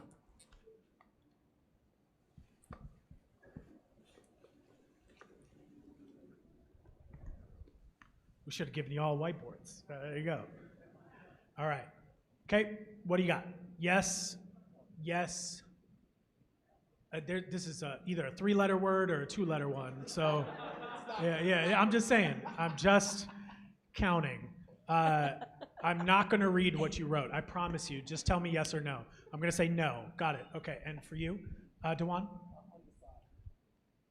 Okay, so we have no. Devin, you said yes. Eshé, you said yes. And then, I'm not gonna read that. Amber, you said yes, because we don't get to vote as yes at a later date. We get to vote either yes or no. I don't want to, I would vote yes later, maybe. That would be a no, just in different words. What's that? You do, but that is not a yes, correct? Yes. Okay, so you can vote yes, or you could say no, but maybe in the future I would do it, which would be that. You can on the tape, because I got very little time left and I'm gonna keep moving. Because the next thing is, we talk a lot about the Atlanta Beltline and rail on the Beltline. We have a whole forum you can check out about the rail on the Beltline. But we don't talk about the Campbellton Corridor. And so, and I don't want to pin the two up against each other. That's unnecessary. Both were on a list of prioritized projects, yet one is what we talk about. Exactly. And I do not want to erase the importance of talking about light rail on the Beltline. That is vital, it is important, it is what was promised. And we also promised a community that we were going to be able to have first light rail, then BRT, and yet we are still in the design phase. Exactly. Yep. Thank you. So, without us having to pin the two up against each other, because they are not up against each other, they are two independent promises that were made. How would you ensure that the Campbellton Road project would be prioritized if you were a council member, just as much as we are having discussion about light rail on the Beltline, that we can do both? So tell me how you would do that. I gotta keep it short. No, I'm just gonna keep this discussion, but just keep it as short as we can because I got like 2 really good questions after that, and then I'm gonna open it up. All right, Duvwon, can we start with you? Well, excuse my ignorance to the Beltline people in here. I didn't know that it was a promise made. So when I said undecided, I didn't know it was a promise made. So my answer is an absolutely yes, because I didn't know there was a promise made. So forgive me for that. I think one of the problems is that honesty and transparency. I think the current council members are lying about the funds. The Campbellton Road project, the funds are not there. And the people don't want to say that the money is not there. And so when it comes to the Beltline funds, I'm not sure is the money there, but if that promise was made first, then that needs to be the priority. I want to clarify, it's not that that promise was made first. There was a list of project priorities, both rail on the Beltline and light rail in Campbellton Road were both on there. The project in Campbellton was changed to be BRT. But both are on that list of priorities, which is why I don't want to pin them up against each other, because I think that's what they want us to do. Not gonna do it, not falling for it. So I just want to talk about Campbellton Road, independent of the Beltline. Well, I would draw a line in the sand and say on Campbellton Road as a proud graduate of Ralph J. Bunch Middle School. Got you. And the people over there are without transportation, I will have to say Campbellton Road project. Gotcha. Okay, Devin, can I have you go next, please? Yeah, I think we can introduce legislation to ensure that both happen simultaneously. And so that way we're not pinning one community against the other. We'll just introduce legislation that if they lay a mile of rail down on the Beltline, then they've got to do a mile of bus rapid transit or rail on Campbellton Road. Can you answer that question for me without talking about the Beltline rail? Sure. What do you think, how do we specifically advocate for the Campbellton Road corridor project? Well, I think in some way, I'm going to push back a little bit. I think you do have to tie it to the Beltline. Why?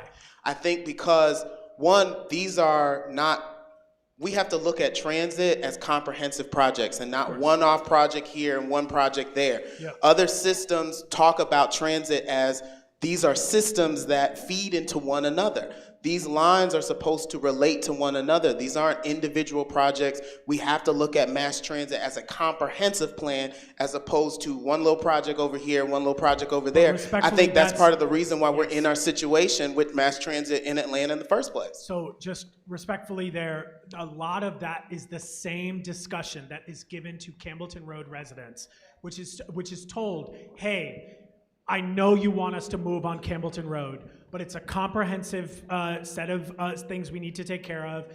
All I'm looking for, because I don't think you're wrong, I think you're right, it is a comprehensive process. But move me past that and get me to what specifically can we do to advocate for Campbellton Road? Well, I think one of the things that we can do is, I was at the MARTA meeting that was on Campbellton maybe about a month or so ago, and they talked a lot about transit-oriented development. And so I think also tying it to the development needs on the south side, as far as housing, as far as amenities, all of the other things. We need a grocery store over there. We need all of these different things. I think tying it to these other amenities will be important to moving the project forward and not just talking about it just as a rail line or a bus rapid transit line, but as a comprehensive plan that includes other amenities that are needed in that part of the city. Got it. Okay, so you would advocate for it more as a TOD project? Correct. Got it. Okay. Eshé. I'm kind of scared to answer it. No, I mean, because it gets down to the need, and I put that on there, but going beyond the comprehensive conversations, because I live in that area, but a solid plan, a solid comprehensive transportation plan that details not only the priorities, the timeline, but also the sustainable investments, so that we move away from a either-or conversation, and it truly is a both-and. So how City Council can truly get this done is you can legislate that, and the City Council can actually embed a resolution to make that a statement, but you also have a transportation committee that you can embed this as a consistent item on the agenda to ensure that this plan is actually created, done, and actually implemented and brought before the council for full. Right, because the resolution itself is not enforceable. The resolution, but it sends a strong policy statement, and so that's where you want to tie it into the transportation committee's work. And you would put it as a line item in the budget. Absolutely, to ensure that it actually is a baked-in plan and the conversations are not longer just conversations. Okay, I hear that. Nikki, I'm gonna have you go next. Oh, there you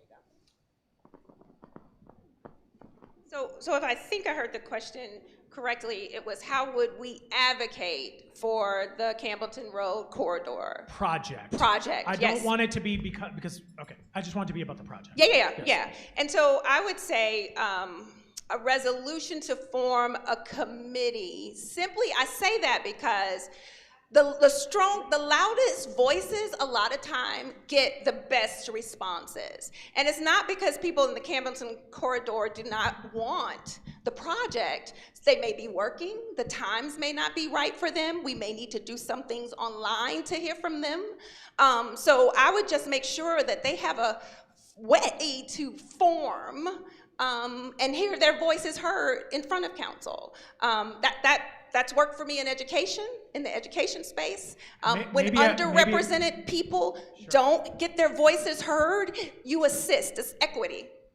Maybe I just have committee PTSD, but I think committees have also been used to be able to present a community voice when it is not actually the community's voice that is being represented. So just as a quick follow-up, who specifically would you put on the Campbellton Corridor Project Committee, one specific person that you would start with, in order for us to... Every president of the neighborhood associations, we would start there. Okay. And members of the NPU. Okay. All right, Amber, you're next. Yes, I think that we should bring as much attention to the Campbellton Road project, because what happened was everyone cheerleaded for the Beltline and they got a lot of private donations and a lot of people put their money into it. So we have to make it just as exciting as the Beltline was and make that the forefront of what is talked about and give incentives to those who want to put their private funding to actually bring it forward and prioritize it. So we can actually utilize this as a cheerleading method, pom-poms included, where we say, hey guys, this is exciting, look what we've got here, who wants to, you know, add in some donations, who wants to give privately, and treat it the exact same way they did the Beltline when they were pushing it, and they had these boards, every time you'd go to an art festival, there would be the Beltline people, but you'd have the Campbellton people, and treat it in the same template and put it first and foremost to catch it up so that they can work in tandem. Got it, okay. All right, I hope y'all are ready for your questions. Got these last pieces and I'm coming to y'all. I want to talk about policing alternatives and diversion. So the Policing Alternatives and Diversion Initiative, also known as PAD, is actually an independent, this is important for folks to know about PAD. A lot of people think PAD is a government agency or an entity. PAD is an independent nonprofit organization. And as a nonprofit organization, they partner with the city of Atlanta in order to be able to provide services. City does this all the time, right? Where they find a partner that they provide services through. And for almost 8 years, the city of Atlanta has been working with PAD. And what PAD does is its function is to reduce the reliance of arresting and jailing people, and especially those whose needs are driven by either mental health, or it might be addiction, or just plain poverty, and we have ignored communities for years and years and years. And so PAD provides this level of crisis response. And so when an Atlanta police officer has detained someone, but recognizes that they don't need to just be thrown into a jail, they call PAD. Also, when you call 311, they can transfer you to PAD. Also, when you call 911, they could say this is a better call for PAD. This year alone, PAD has received over 1,300 phone calls through 311. And through that, they have diverted 221 people away from jail. People who would have been in jail but are not today, and instead connected them to services. One of the most interesting things, and I had to do a little more research on this, was they don't just do diversion or phone call work. They also do case management. So, and they haven't just done case management as like a one-off. They've done it this year for over 700 people in the city of Atlanta. That means sometimes connecting people to food or transportation or healthcare assistance. So in 2022, because PAD's work was so successful, the city of Atlanta actually allocated $4.5 million of federal money to support the extension of PAD. And they were able to be in more places, be around for more hours, and be able to provide more services to people. In 2023, PAD spoke out about AC/DC, so the similar conversation that we had, where they said, we believe this should be a healing center, a rehabilitative center.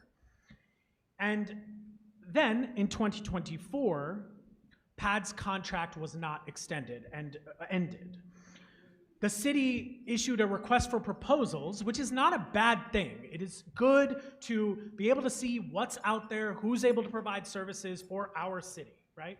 So the city put out an RFP and said, maybe there are people who can do different services or better services or complementary services, but PAD still won the contract through the city's procurement office. And so they were supposed to get a contract starting July 1st. It is almost kickoff.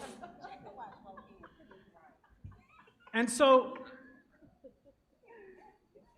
they were not getting paid. They were still supposed to provide those services that we all just applauded in July, in August, in September, on October 1st, on October 2nd, and on October 3rd. And so the city has not issued their contract yet. When asked, they said it's just an accounting issue. The CFO just needs to put an account string. When actually an open records request happened, it's found that they have asked multiple times for there to be an account string put toward PAD, and it has not been done. Right now, the city of Atlanta is actively having this discussion. They finally agreed that we're going to pay you back, but we're not going to celebrate people for paying bills that were past due. But there is the question of, should Atlanta extend its contract today, like at the next council meeting, with PAD specifically, or should that contract continue to be held? You could say either pass or hold. Oh, pass or hold. Pass or hold. And hold could be because you have further questions. You don't want to pass it. But saying I would pass it with exception is not an answer. Okay? Either pass or hold. Okay. Dr. Nikki, pass. Duvwon, pass. Devin, pass. Eshé, pass. And Amber, pass. Next question. We talk a lot about, I got 1 minute for this question. We talk a lot about policing, but we also sometimes use firefighters in the conversation around policing to either mitigate the conversation, to say, yes, that happens with police, but what about our firefighters? And no disagreement. Our firefighters do a lot that people do not see. Whether we agree or disagree, I know for personally what our firefighters often do, putting their bodies on the line. So there is a different conversation, though, about policing and firefighters, and I do not want to conflate the two because they are different. They are not politically combined, they are different. And you can see that in, I hear that, you can see that in their budgets alone. The city of Atlanta's budget for policing is almost 35 to 37% of the budget, and for police, or for firefighters, it's about 15%. When we talk about the lease for the Atlanta training facility, it is not with the Atlanta Fire Foundation, it's with the Atlanta Police Foundation. So they're often left out. And recently, a group of, from the firefighters union went to city council and said, y'all just passed a comprehensive compensation study that bumped salaries of city employees, including first responders. However, According to the Firefighters Union, the leader of the union, they said that this current administration omitted the 4 highest paying peer cities from a list that was agreed upon by both parties in December of 2023. The consequence of this omission for firefighters, for those of us who just pom-pommed, is that they reduced their recommended pay from $75,000 a year to $68,000 a year. Recently, the mayor rejected the union's claim, saying that the removed cities were not comparable in size or budget. So, simple question, yes or no, would you keep the recommended pay as is per the mayor's office's evaluation, or would you change the budget to include the cities that were omitted in the study? How you want us to, what's the one? Yes or no? I mean, thank you for asking that. The way I would like you to do that is change or keep. Change or keep. Okay, change it, change it, change it, change it, change it. Okay, all right, so we have agreement on that. Look at us agreeing. Can we say something about? No, not yet. So,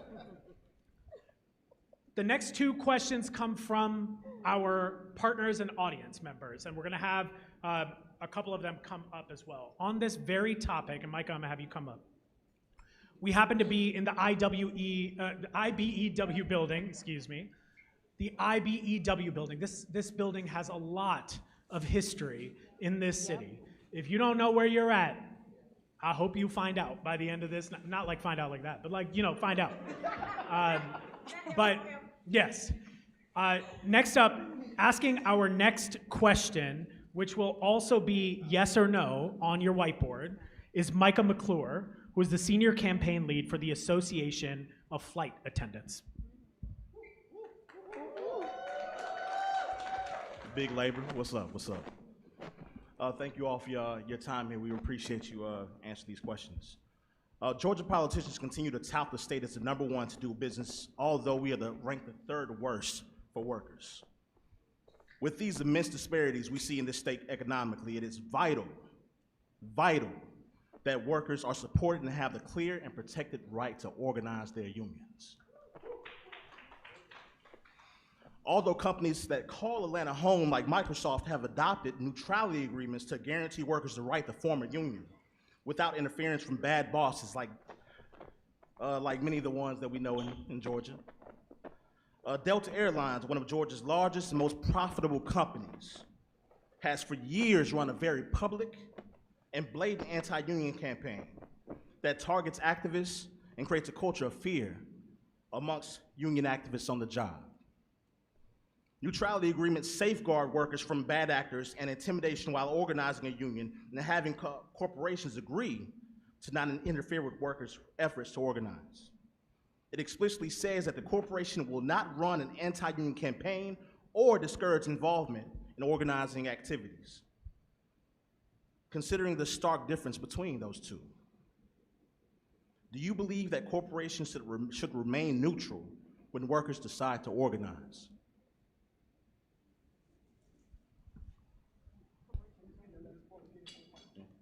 Just considering those stark differences between Microsoft and them signing a neutrality agreement versus Delta Airlines' very anti-union campaign, do you believe that do you believe that corporations should remain neutral when workers decide to organize?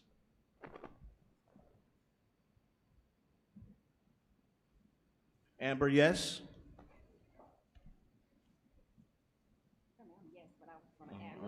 That's all good. Eshé, yes. Devin, yes. Duvwon, yes. Nikki, yes. Thank you. Next part of this question. Would you advocate for corporations that have city contracts or get funding from the city to sign neutrality agreements that allow their workers to organize? Say that again, please. Would you advocate for corporations that have city contracts or get funding from the city to sign neutrality agreements that allow their workers to organize? It's a right. Yes. Amber? Eshé, yes. Devin, yes. Duvwon, yes. Nikki, yes. Thank you. This next question is about the right to collectively bargain here in the state of Georgia. Collective bargaining, Georgia's maintained oppressive right-to-work laws that weaken unions and compromise workers' rights. This means that even our public sector workers that make our city run don't have the right to collectively bargain a contract. And unfortunately, they have to depend on possibly you and your colleagues to advocate for raises and work protections. Do you believe that these workers, these vital workers, should be paid at industry standards? Is our first question.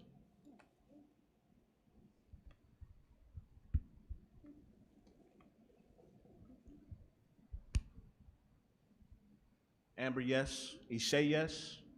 Devin, yes. Duvwon, yes. Nikki, yes. Last question is, regardless of what the mayor or your colleagues would say, would you commit to voting yes for city worker pay raises? For city what? For city worker pay raises.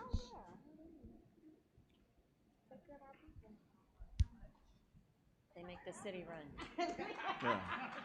We're gonna get to the how much part one day though. All right. Amber, yes. Eshé, yes. Devin, yes. He The put hell one, what you hell writing, yes. bro? Hell yeah. I mean, I'm sorry, Rohit. Yes. And Nikki, yes. Thank you all so much. Thank you, Micah.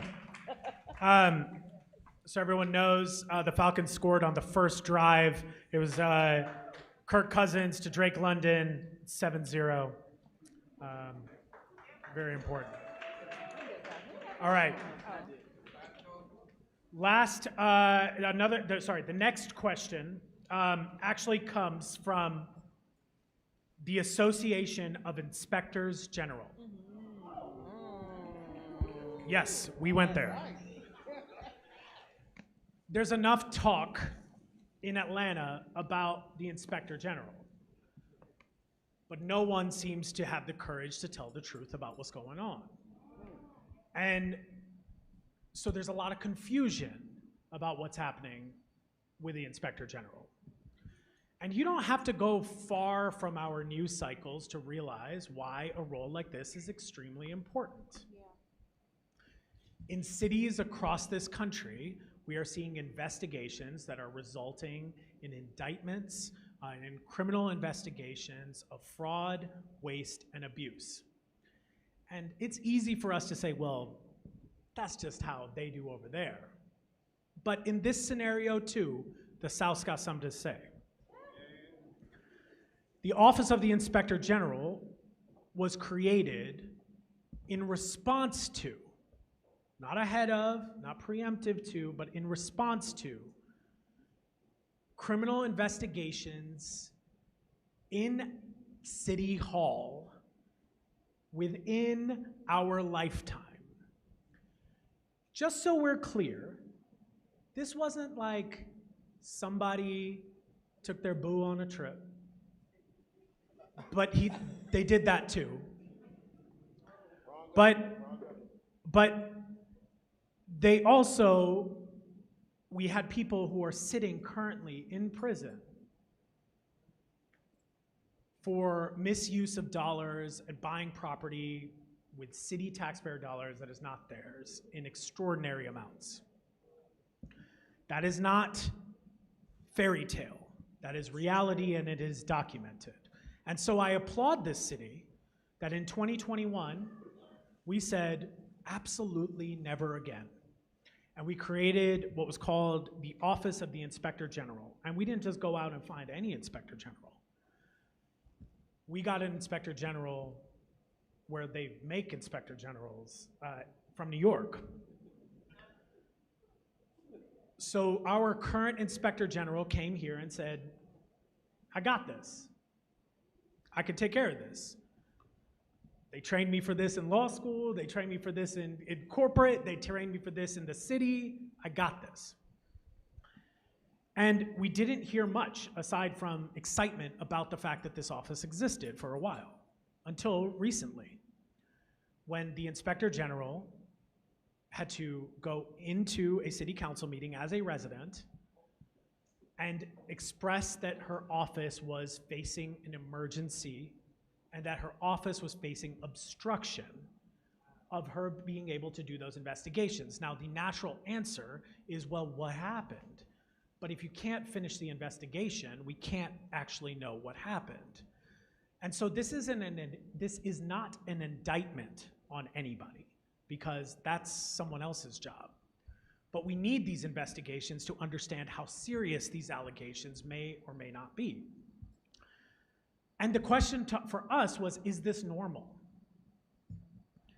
So we asked the Association of the Inspectors General, which is an independent, nonpartisan 501c3 organization that has the mission of advancing independent oversight in government, not here, nationally.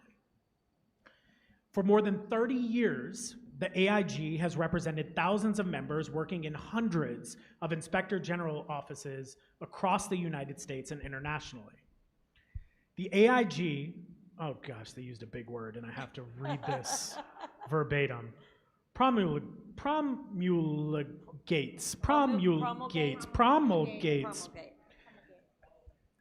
I have a degree, this is good. The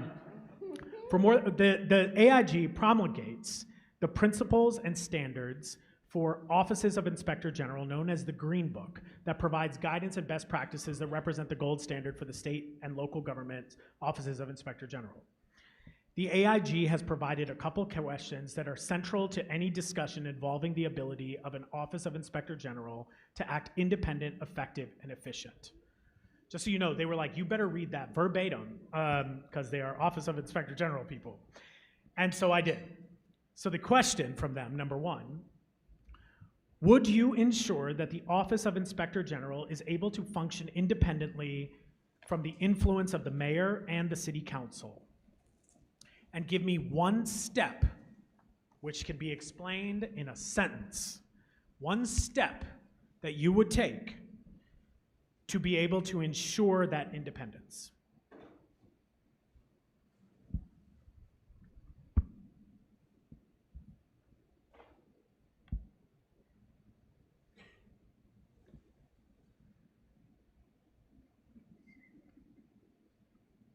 One step to ensure that independence. Yes, that's fine. Thank you. Yes, go ahead, Amber. We can start with you. I would say an immediate release of open records requests. So as soon as there is a request or a FOIA, they have to hand it over immediately. So would you say yes to the, is it yes, and then immediate release of open records requests of the mayor's office? Or city officials hall, or and anything, city council? for transparency's sake, if there's nothing to hide, then it should Let's just put be it all an out open there. book, yes. Got it. Thank you, Amber. Eshé? Yeah. Yes. Can we get Eshé a microphone, please? Oh, sorry, yes. I can use that one. It doesn't Yes, stress it that does, way? yes. Okay, great. It does. Yeah, I said yes, and I said one step that we can take is to actual codify that independence and have an external, actually build it out as an external entity. And so there are organizations that Don't can even help there. have it in the city of Atlanta. Yeah. Have it as an external And it's the entity. reporting, we have a dotted line of reporting structure to us. Got it. Understood. Devin? Yes, they should be independent. As far as how we ensure their independence, I think that their appointment needs to be done in a way that's free from council and the mayor's office. Okay, thank you. Duvwon? Yes, her office is independent. However, her board has been penetrated and certain offers have been offered to certain members of the board. So they do need to be free. I don't know who we need to pick to be on that board to keep her independence, but she is independent from council and the mayor. But the problem is, a third of her budget comes from the airport, and a third comes from another department. So it kind of put her in a tough situation when you gotta investigate the crooks at the airport. So we gotta figure out. It would take a longer conversation to go down that rabbit hole, but I hear you. Thank you. Yeah, I agree with everybody. I said yes. And I just said proposed legislation that makes it truly independent. I don't know enough about it. I mean, that's a new part with the airport paying for the board and the salary, but make it truly independent. Yeah. So one thing that a lot of people talk about is embedded into this next question from the Association of Inspectors General. Would you vote to ensure that they have independent legal counsel and unfettered access to information within city government to conduct investigations? And what step would you take to ensure it? So this is important. The Inspector General, while it has its own board, their legal counsel is the same lawyer that is the mayor's attorney and city council's attorney. Very important. They share an attorney, and unless it is a very special circumstance, they are not allowed to get outside legal counsel, meaning you have to work with that attorney, like it or not, agree or disagree. So you can imagine if investigations are happening of city officials, then the law office is actually the same that may be representing the Office of the Inspector General and also representing the person who is being investigated. So, would you vote to ensure independent legal counsel for their office? Yes? And it was Yes. another part to that, right? Sorry? You said it was a one The- step? yes, and then I was going to ask Okay. what you would do Yes. to ensure that independence, but I think we got there with the first answer to that question. Okay. Cool. Everyone said yes? You say yes, Duvwon? Okay, just want to make sure. Okay. Couple questions that have come in from the audience and online, and we're going to make sure we ask those, and we are going to wrap on time. This question comes from Mia Park. Mia Park asks, what is your response to repeated environmental offenses given the current situation with Biolab? Given the current situation with Biolab, what is your response to repeated environmental defenses? I'm going to extend this question so it's more specific, is to say, what will you do to hold this city and or Biolab accountable for what happened? Or maybe not our city, maybe it's another jurisdiction or a city. Obviously it didn't start in the city of Atlanta, but what would you do to hold Biolab accountable, or would you hold someone else accountable? Devin, I'll start with you. I know you've been outspoken on this. Yeah, so I'm already doing that job. Today we had a press conference at the state capitol with state lawmakers and several environmental groups where we officially called for the closure of Biolab. I remember in 2004 when this happened, I was in high school in DeKalb County, and we were under a lockdown. We were sheltered in place. And so Congressman Johnson and others have joined us in that call to close Biolab, but Biolab is not the only threat to our environment. Just here in the city of Atlanta, we had a large fertilizer fire where the fire department responded, and unfortunately, the fertilizer seeped into our waterways in the South River, and there was a major aquatic die-off. So we have to hold companies like Biolab accountable as well. But we also have to hold ourselves accountable for the ways that the city has contributed to ecological damage. We're also being sued right now for the damage that we're doing to the Chattahoochee. So I believe it starts with us and good oversight. I think we need a stronger Office of Environmental Affairs in the city of Atlanta. That's something that I would be looking to strengthen on council, but I'm already doing the work around holding Biolab accountable. Got it. We can have one or two more people respond to this because the next question is going to be similar, and we'll also give you an opportunity to respond to both. But we'll have Eshé and Amber, and then, or excuse me, Duvwon and Amber, and then Eshé, I'll bring you to the next question to start. Okay? I think Biolab had almost 10 OSHA violations. So when you're saying holding people accountable, I think the best way is when you start messing with people's pocketbooks. They should have been fined, and I think that, I don't know if legislation can be held to make them held accountable for the people that are sick because of the waste or may have died or injured in some type of way. But I think it should have been a class action lawsuit filed against Biolab because this is not their first, not their second incident, and 10 OSHA violations is way too many. Gotcha. Thank you. Amber? And I'll say, we actually need a watchdog for the environmental watchdogs. I actually experienced seeing off of James Jackson about 8 dead raccoons over by a spillover creek. We called the EPA immediately. My husband and I stood out there for over 3 hours. No one ever showed up. And then they called us and said, we stopped by and we didn't find anything that was wrong. So our watchdogs aren't watchdogging. And so how do we hold these corporations and individuals responsible when the people who say they hold them at high standards allow them to break several laws consistently, and they don't even check up on people who report an incident? First, they come for your raccoons, and then after that. Exactly. Yes, right. All right. Next question is similar, and I'm going to let Eshé, you start, and then Dr. Nikki, I'll let you respond as well. This question is from Wendy Hogg from Riverside. Wendy says, Atlanta is called the city in the forest, but we are losing our precious canopy. What priority will you place for passing a new tree ordinance? What priority would you place on passing a new tree ordinance? And what I would extend it, you can answer the first one as well, around just holding people accountable for environmental damage and concerns, but this would be an example of that, the removal of our tree canopy. Yeah, I mean, I think we should hold people accountable. I think that we probably need more inspectors to see what's actually happening. But once we find that it has happened, yes, we need to hold people accountable. Thank you, Eshé.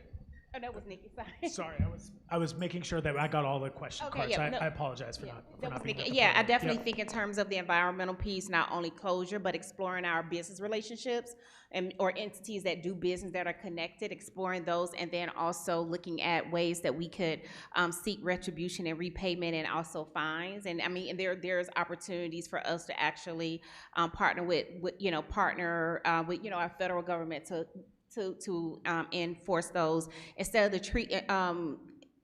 In the case of the tree canopy, absolutely, that is a high priority. I know that is a high priority for me as a city councilman, and I truly appreciate the fact that this is a conversation that just not only impacts one part of Atlanta, it impacts all of Atlanta.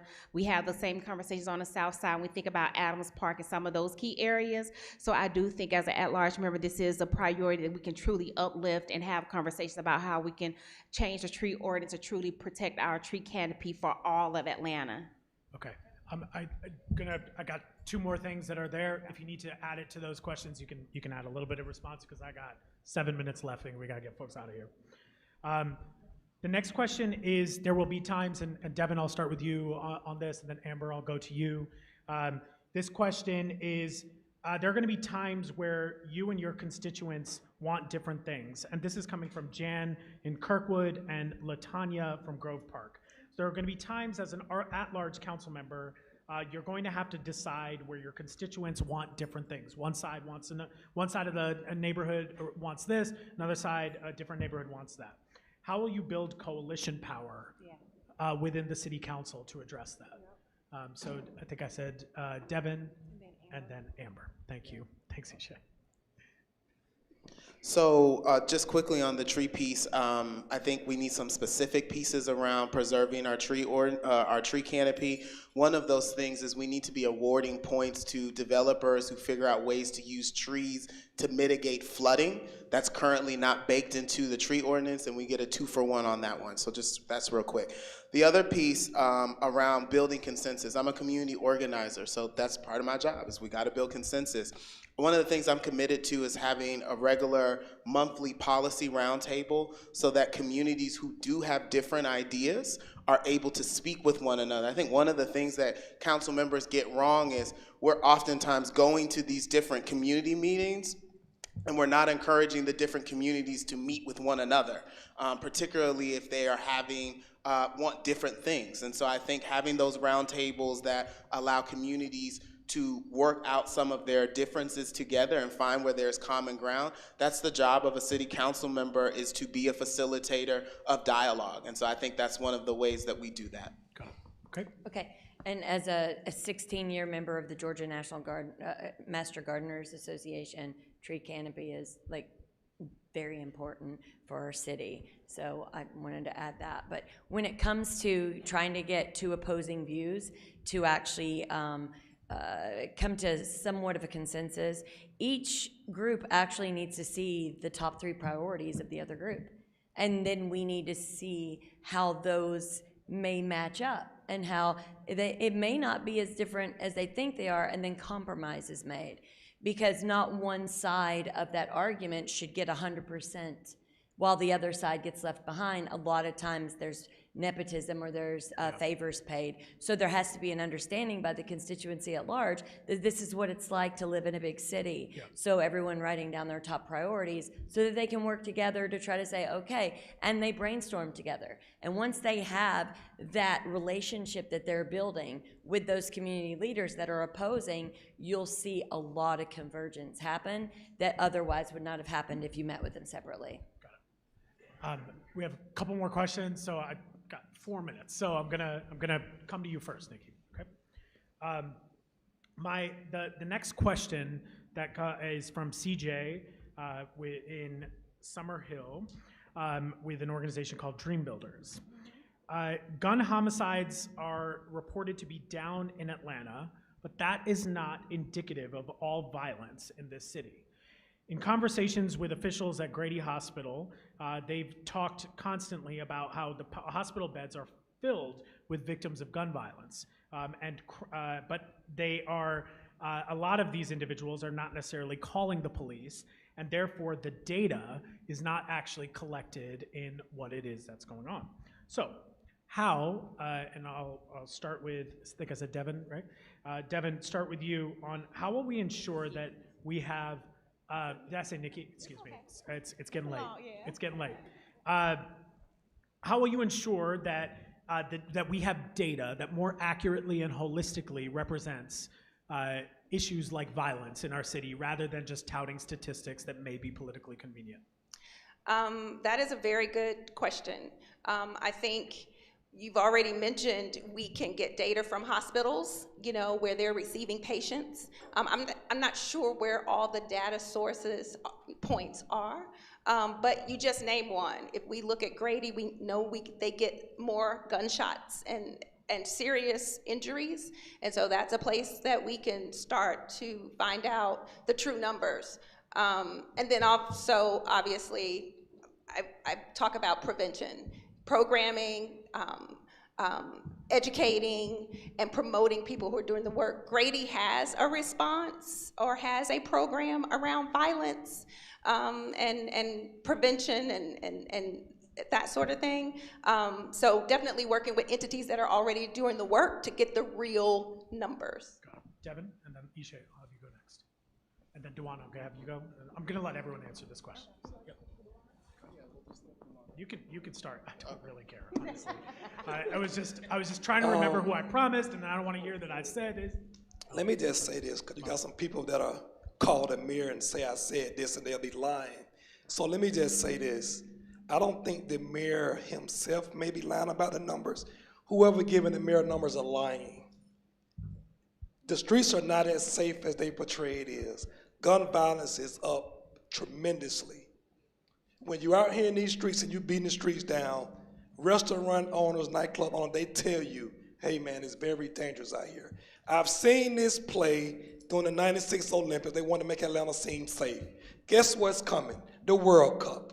You cannot have a city filled with violence when the whole world is coming. This is not like the Olympics where you have to qualify to go. All of these countries got a soccer team. They will be here. And it is very disturbing because I got friends on the police force. I had a friend that was in homicide. If Atlanta is trending on a certain number, they stop reporting the homicides, so we don't seem like we are higher in the country. And it is very dangerous to men and women who be out at night or during the day to say that crime is low when it's actually high. Thank you, Duvwon. Devin? Yeah, so a couple of things. I think one, about the reporting mechanism, I agree around getting some additional data from sources that aren't just law enforcement. So I think community health workers, practitioners, the organizations that are doing the violence interruption work like Street Hustlers and Street Groomers and other organizations like that can provide us with important data. But I think it's what do we do with that data, right? One of the data sets that I thought was interesting was APD reported that 33% of the homicides involved young people who were involved in some sort of ongoing dispute that was not resolved. Many of these young people are young people inside of APS. And so when you have disputes that are not being resolved, you don't have mental health services, and we're in Brian Kemp's Georgia where guns are everywhere, well, of course it's gonna be carnage and violence on the street. So what can we do about it? I think, one, we need to mandate that every child that's enrolled in APS or is going to a Atlanta Recreation Center program must complete mandatory conflict resolution and violence interrupter training. We have to equip our young people with the skills to be able to de-escalate themselves on the street, because the police will tell you they cannot do it all by themselves. In fact, all they're mostly doing is responding once an incident has taken place. And so that's legislation that you can expect that I will introduce on council. Thank you, Devin. Eshé?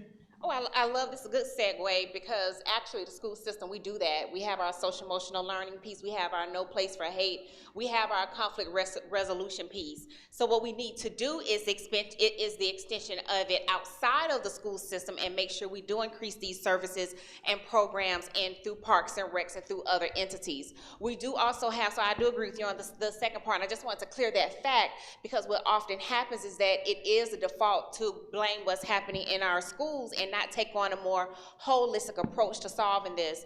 Please also understand, we also have the Office of Violence, we also have the Office of Violence Reduction. So there is a key place that your city council leadership can play an oversight. We can, in fact, put that as a standing reporting piece in the Public Safety Committee and ensure that the Office of Violence Reduction that we are funding through the city is building the necessary diverse task force or committee that include representatives from Grady, Emory,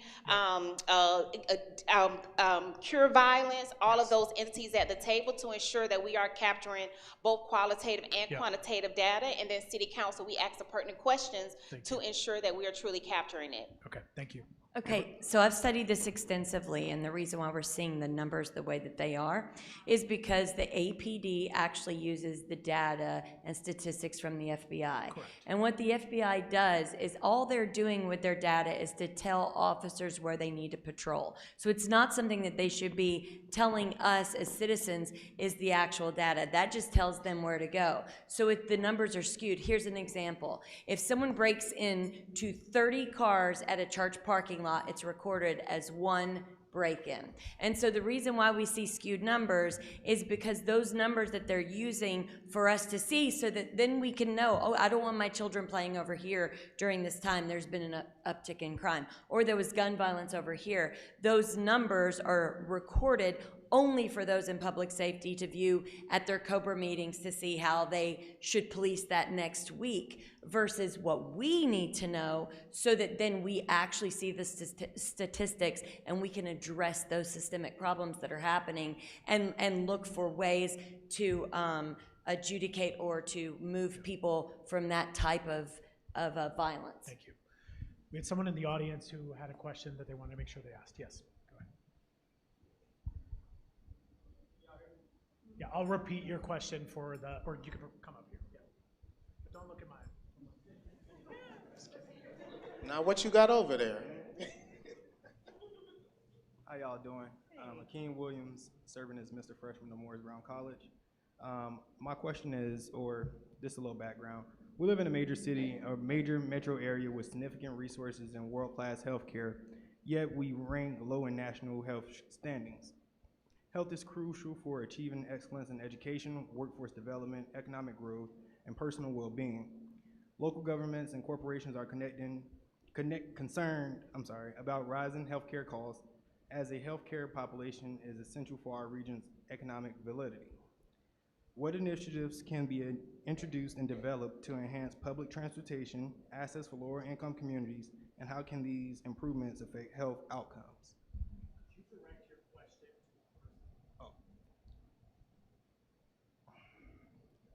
One person? Okay.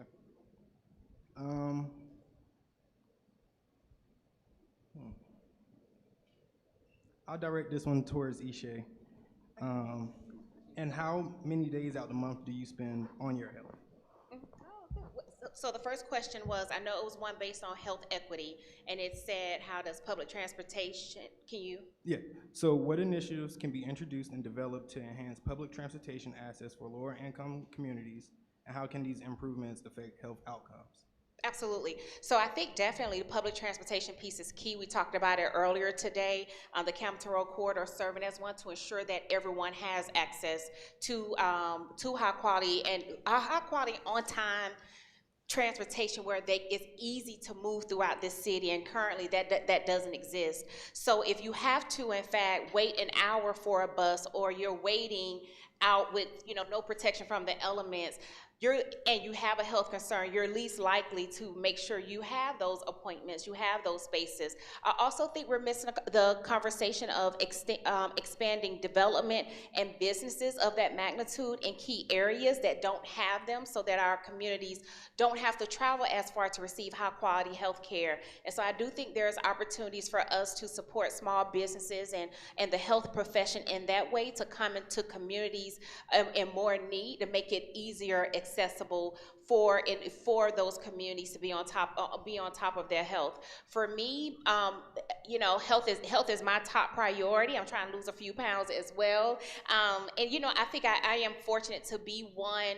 I am fortunate to have an employer where I have great health insurance, but I do think about those individuals that don't. And so for me I have doctor's appointments in the morning. I try to live by example, but also be an advocate in understanding what certain systems has provided me, and how we can advocate to make sure that everyone has access to it, and it is just not a consequence of affluency. So. Okay. Thank you, Eshé. Yeah, sorry about Is there anyone who feels like they need to respond to that before I go to the closing question? I'll be really quick. I think we have too many food deserts in districts 9, 10, 11, and 12. We don't have organic food, where one of our biggest grocery stores in District 9, they have rotted bananas and frozen spinach as their produce. And the GMOs that are in our food and processed food that's pushed on our communities, absolutely unacceptable. And we need farmers markets, and we need non-GMO foods to build our children in the correct manner. They shouldn't be getting chips at the corner store. They should have access to very healthy fruits, vegetables, and lean proteins. Okay. Just quickly, there has been some changes made to the mobility unit for MARTA, and so they've reduced the range for folks who are differently abled or seniors who rely on that. And I think that we need to go back to making that more accessible to folks, because many of seniors rely on that as their main source of transportation to get to their doctor's appointments. And so I would be looking to make changes to ensure that part of that $70 million that MARTA owes us, that they would be investing in the mobility unit for MARTA. Duvwon, did you want to respond to that? I was really ready. I was hoping you limited one where we can wrap it up. If you think this is long, wait till you go to a council meeting, brother. Like, we would have just been finishing proclamations by now. Yeah. So. I'm gonna let Dr. Nikki go out. All right. That's fine. I just saw recently that the #1 key to life expectancy is access to health care. And I think, we need to provide incentives as a city for healthcare organizations, for also urgent care. I don't think it's any miracle, or it's not surprising that when you drive down Cascade or Campbellton, there's more dialysis centers than there are hospitals and healthcare and all of that. So Yeah. We've got to fix that. Got it. Okay, we are ready for our closing question. For you to be able to close out. So you don't have to answer it. You can if you want to.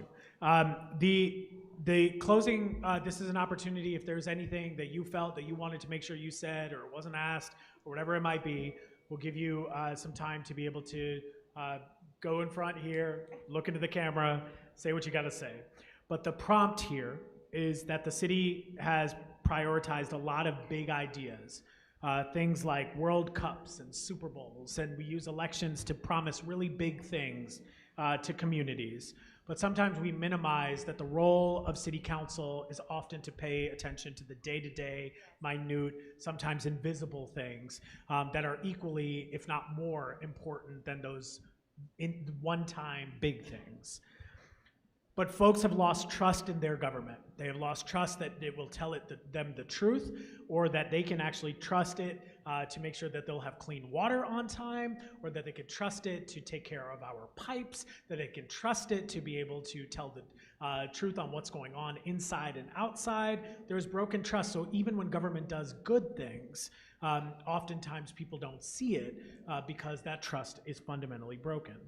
So with this closing, I want you to tell not just the city residents why your work is so important, but why should people instill their trust in you as their next city council member? And Duvwon, we'll start with you. Man, you know they're gonna steal my answers. You're gonna start with me? You want? Good evening, Atlanta. Good evening, everybody watching online and in here. One thing that I want to piggyback on when we was talking about the closing of the city jail, it's not that simple as to repurpose, because many of us in here are law-abiding citizens. If we don't get it right by certain crimes should be ticketed or overlooked, if you get stopped with a suspended license or a tag, you're going the right street. You do not want to be in that filthy prison with felons. We have to have this thing to stay put until we figure out other things before we do that.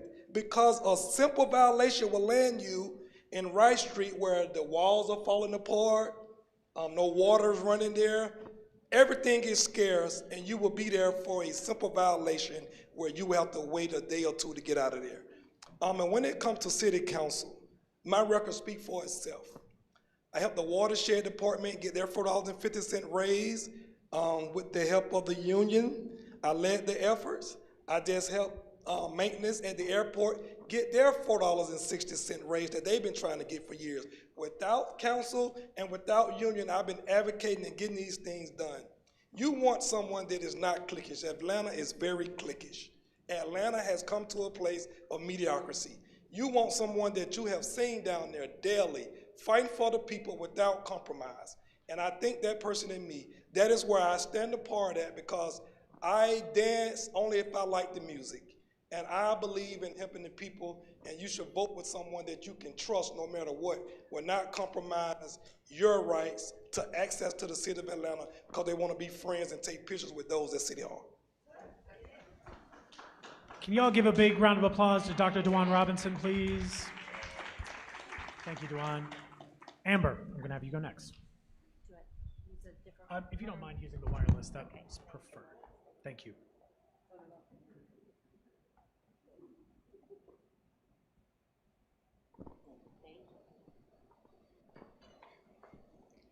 The reason why I would make a good city council member for citywide is because I will always be authentic. I will always be honest. And if you do not like my answer or how I feel on a subject, I will always have my door open to listen to not only your criticism, but even any word that you want to describe about your feelings towards me. I think communication is really important, and our job is to serve. And when you're there to serve, you're not there to be treated as royalty. You're not there to be treated as if you're untouchable or that you cannot be questioned. In fact, you should have all eyes on you 24/7 like a magnifying glass. And anytime someone is questioning your integrity, you should be ready to answer that question. And if you cannot answer that question, you should worry about your integrity. A lot of times when you get put in office, there's a lot of temptations. There's a lot of people that will come to you and say, I can help you out, or I think this is best for you. And you may get wined and dined, and you might get introduced to some really important people. But you have to remind those individuals who want to sway you that you're not there to represent them, money that wants to be made within those districts. You're there for the people who live within that district to make sure that it is safe, affordable, and transparent for any of the needs that they have. And you know, that's what I pride myself on, is being authentic, and I hate deceit. And I cannot stand when people are disrespectful by thinking that they can minimize who you are as a person because they stand at what they presume is a higher stature. You're there to serve. You're not there to have servants underneath you. Thank you so much. Can we give a round of applause for Amber, please? Thank you. Yes, we'll pass it to Eshé, please. Thank you.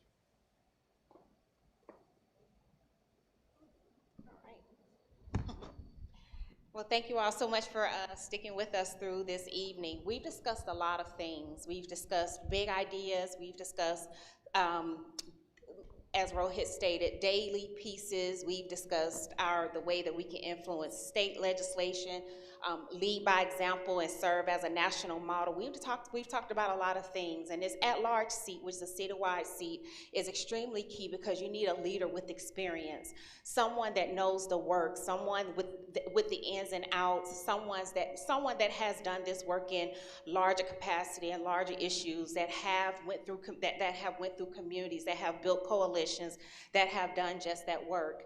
For the last 11 years, I've served on the Atlanta Board of Education, elected by my community 3 times, and just rolled off as chair and vice chair, serving in that capacity in 6 years, and taking a school system where when I came on board, we were in trouble, and that's in one of our largest ecosystems in the city, and taking it to graduation rates that for the first time in history surpasses the state average, but also have an authentic conversation with our community in terms of where our children are with our literacy crisis, our crime prevention programs, things to that nature.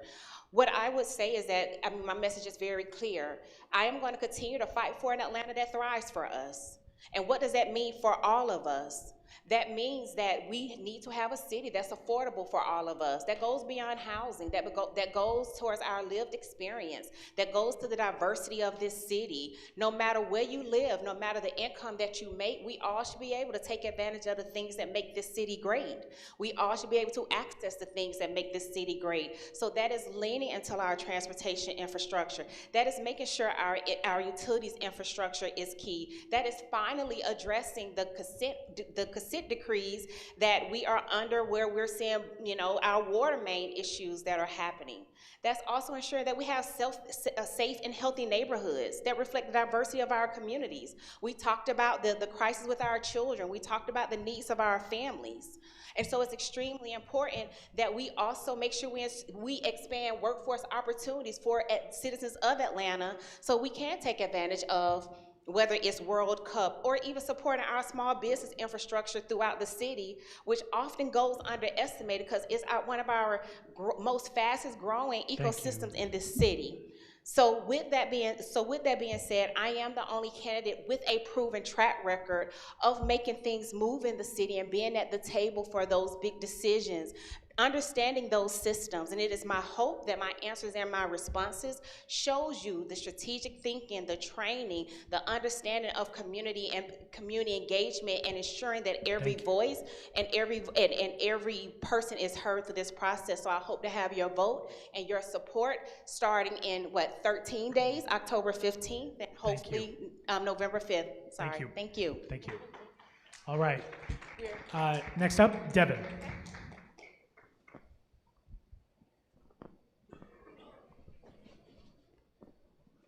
Y'all clap it up for our moderator. He should be moderating presidential debates, right? First of all, thank you all. Thank you all for the opportunity to have a purpose. Atlanta gives me purpose. And I view my work in the city of Atlanta over the last 17 years as a love letter to this city.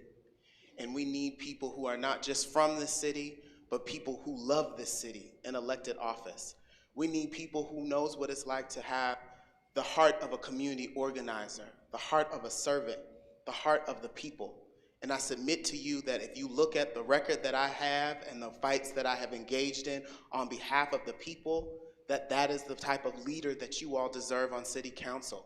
You deserve someone who has fought to make sure that when the pipes and the water went off, we got $7.5 million for the small businesses that were impacted due to no fault of their own.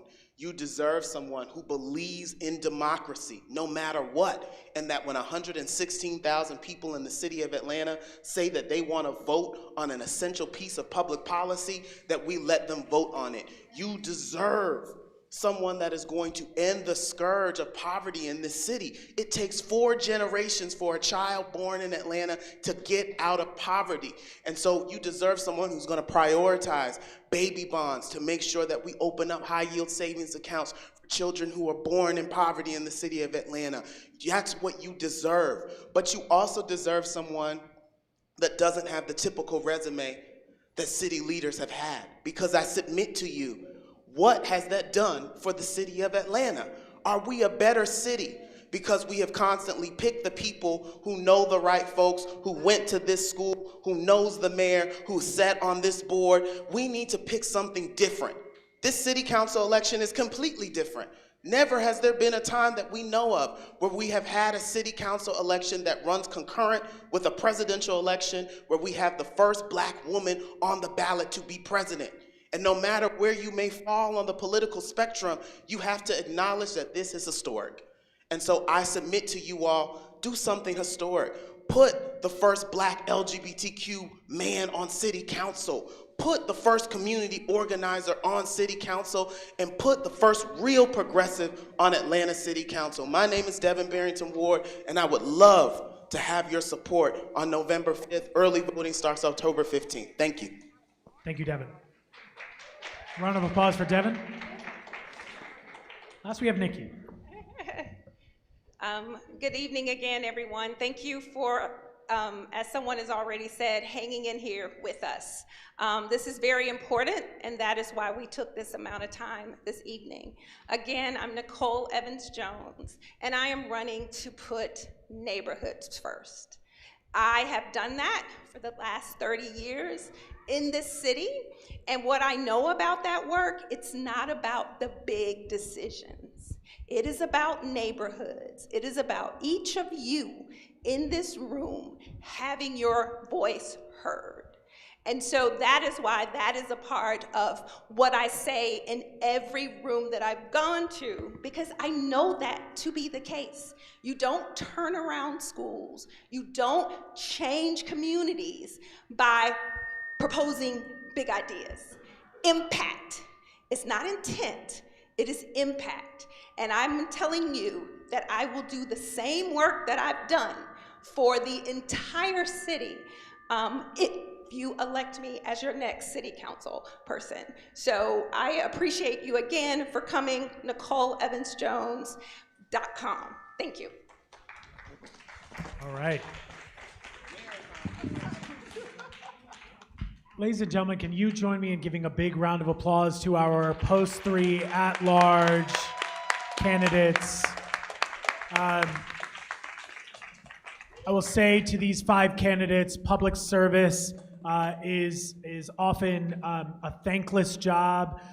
Y'all put a lot of hours and time, and it's easy to critique, it's easy to push, but it is much harder to step into the arena and do something about the city that you love. And so it is unquestionable that all 5 of these candidates love Atlanta. They do. You don't now. Whether they love Atlanta in the way you want them to is your decision at the ballot box. Remember, the election is on November, and early voting starts on October 15th. Please, if this conversation ends here, we have not done our job. Each of you needs to encourage your friends, your family, to watch these candidates' responses, read what it is that they're up to, and make an informed choice on who they want to be our elected official. Now remember, they will be your elected official only until next year when they run again, because they are just holding a seat that was vacated. In 2025, there will be a race that opens up for mayor, city council, and half of the school board. You can learn more at voteatl.org or civicatlanta.org. We are not bought by anybody. There are no sponsors of this event. There's nobody who wrote these questions but our blood, sweat, and tears, our community members, our partners. They're the ones who showed up to make this a success. Please give them a big round of applause. And the greatest way you can help us keep it that way is buy a VoteATL t-shirt, go to civicatlanta.org/donate, and keep this work going so that we can be nonpartisan, but damn sure not be neutral. Thank you so much for being here. Thank you.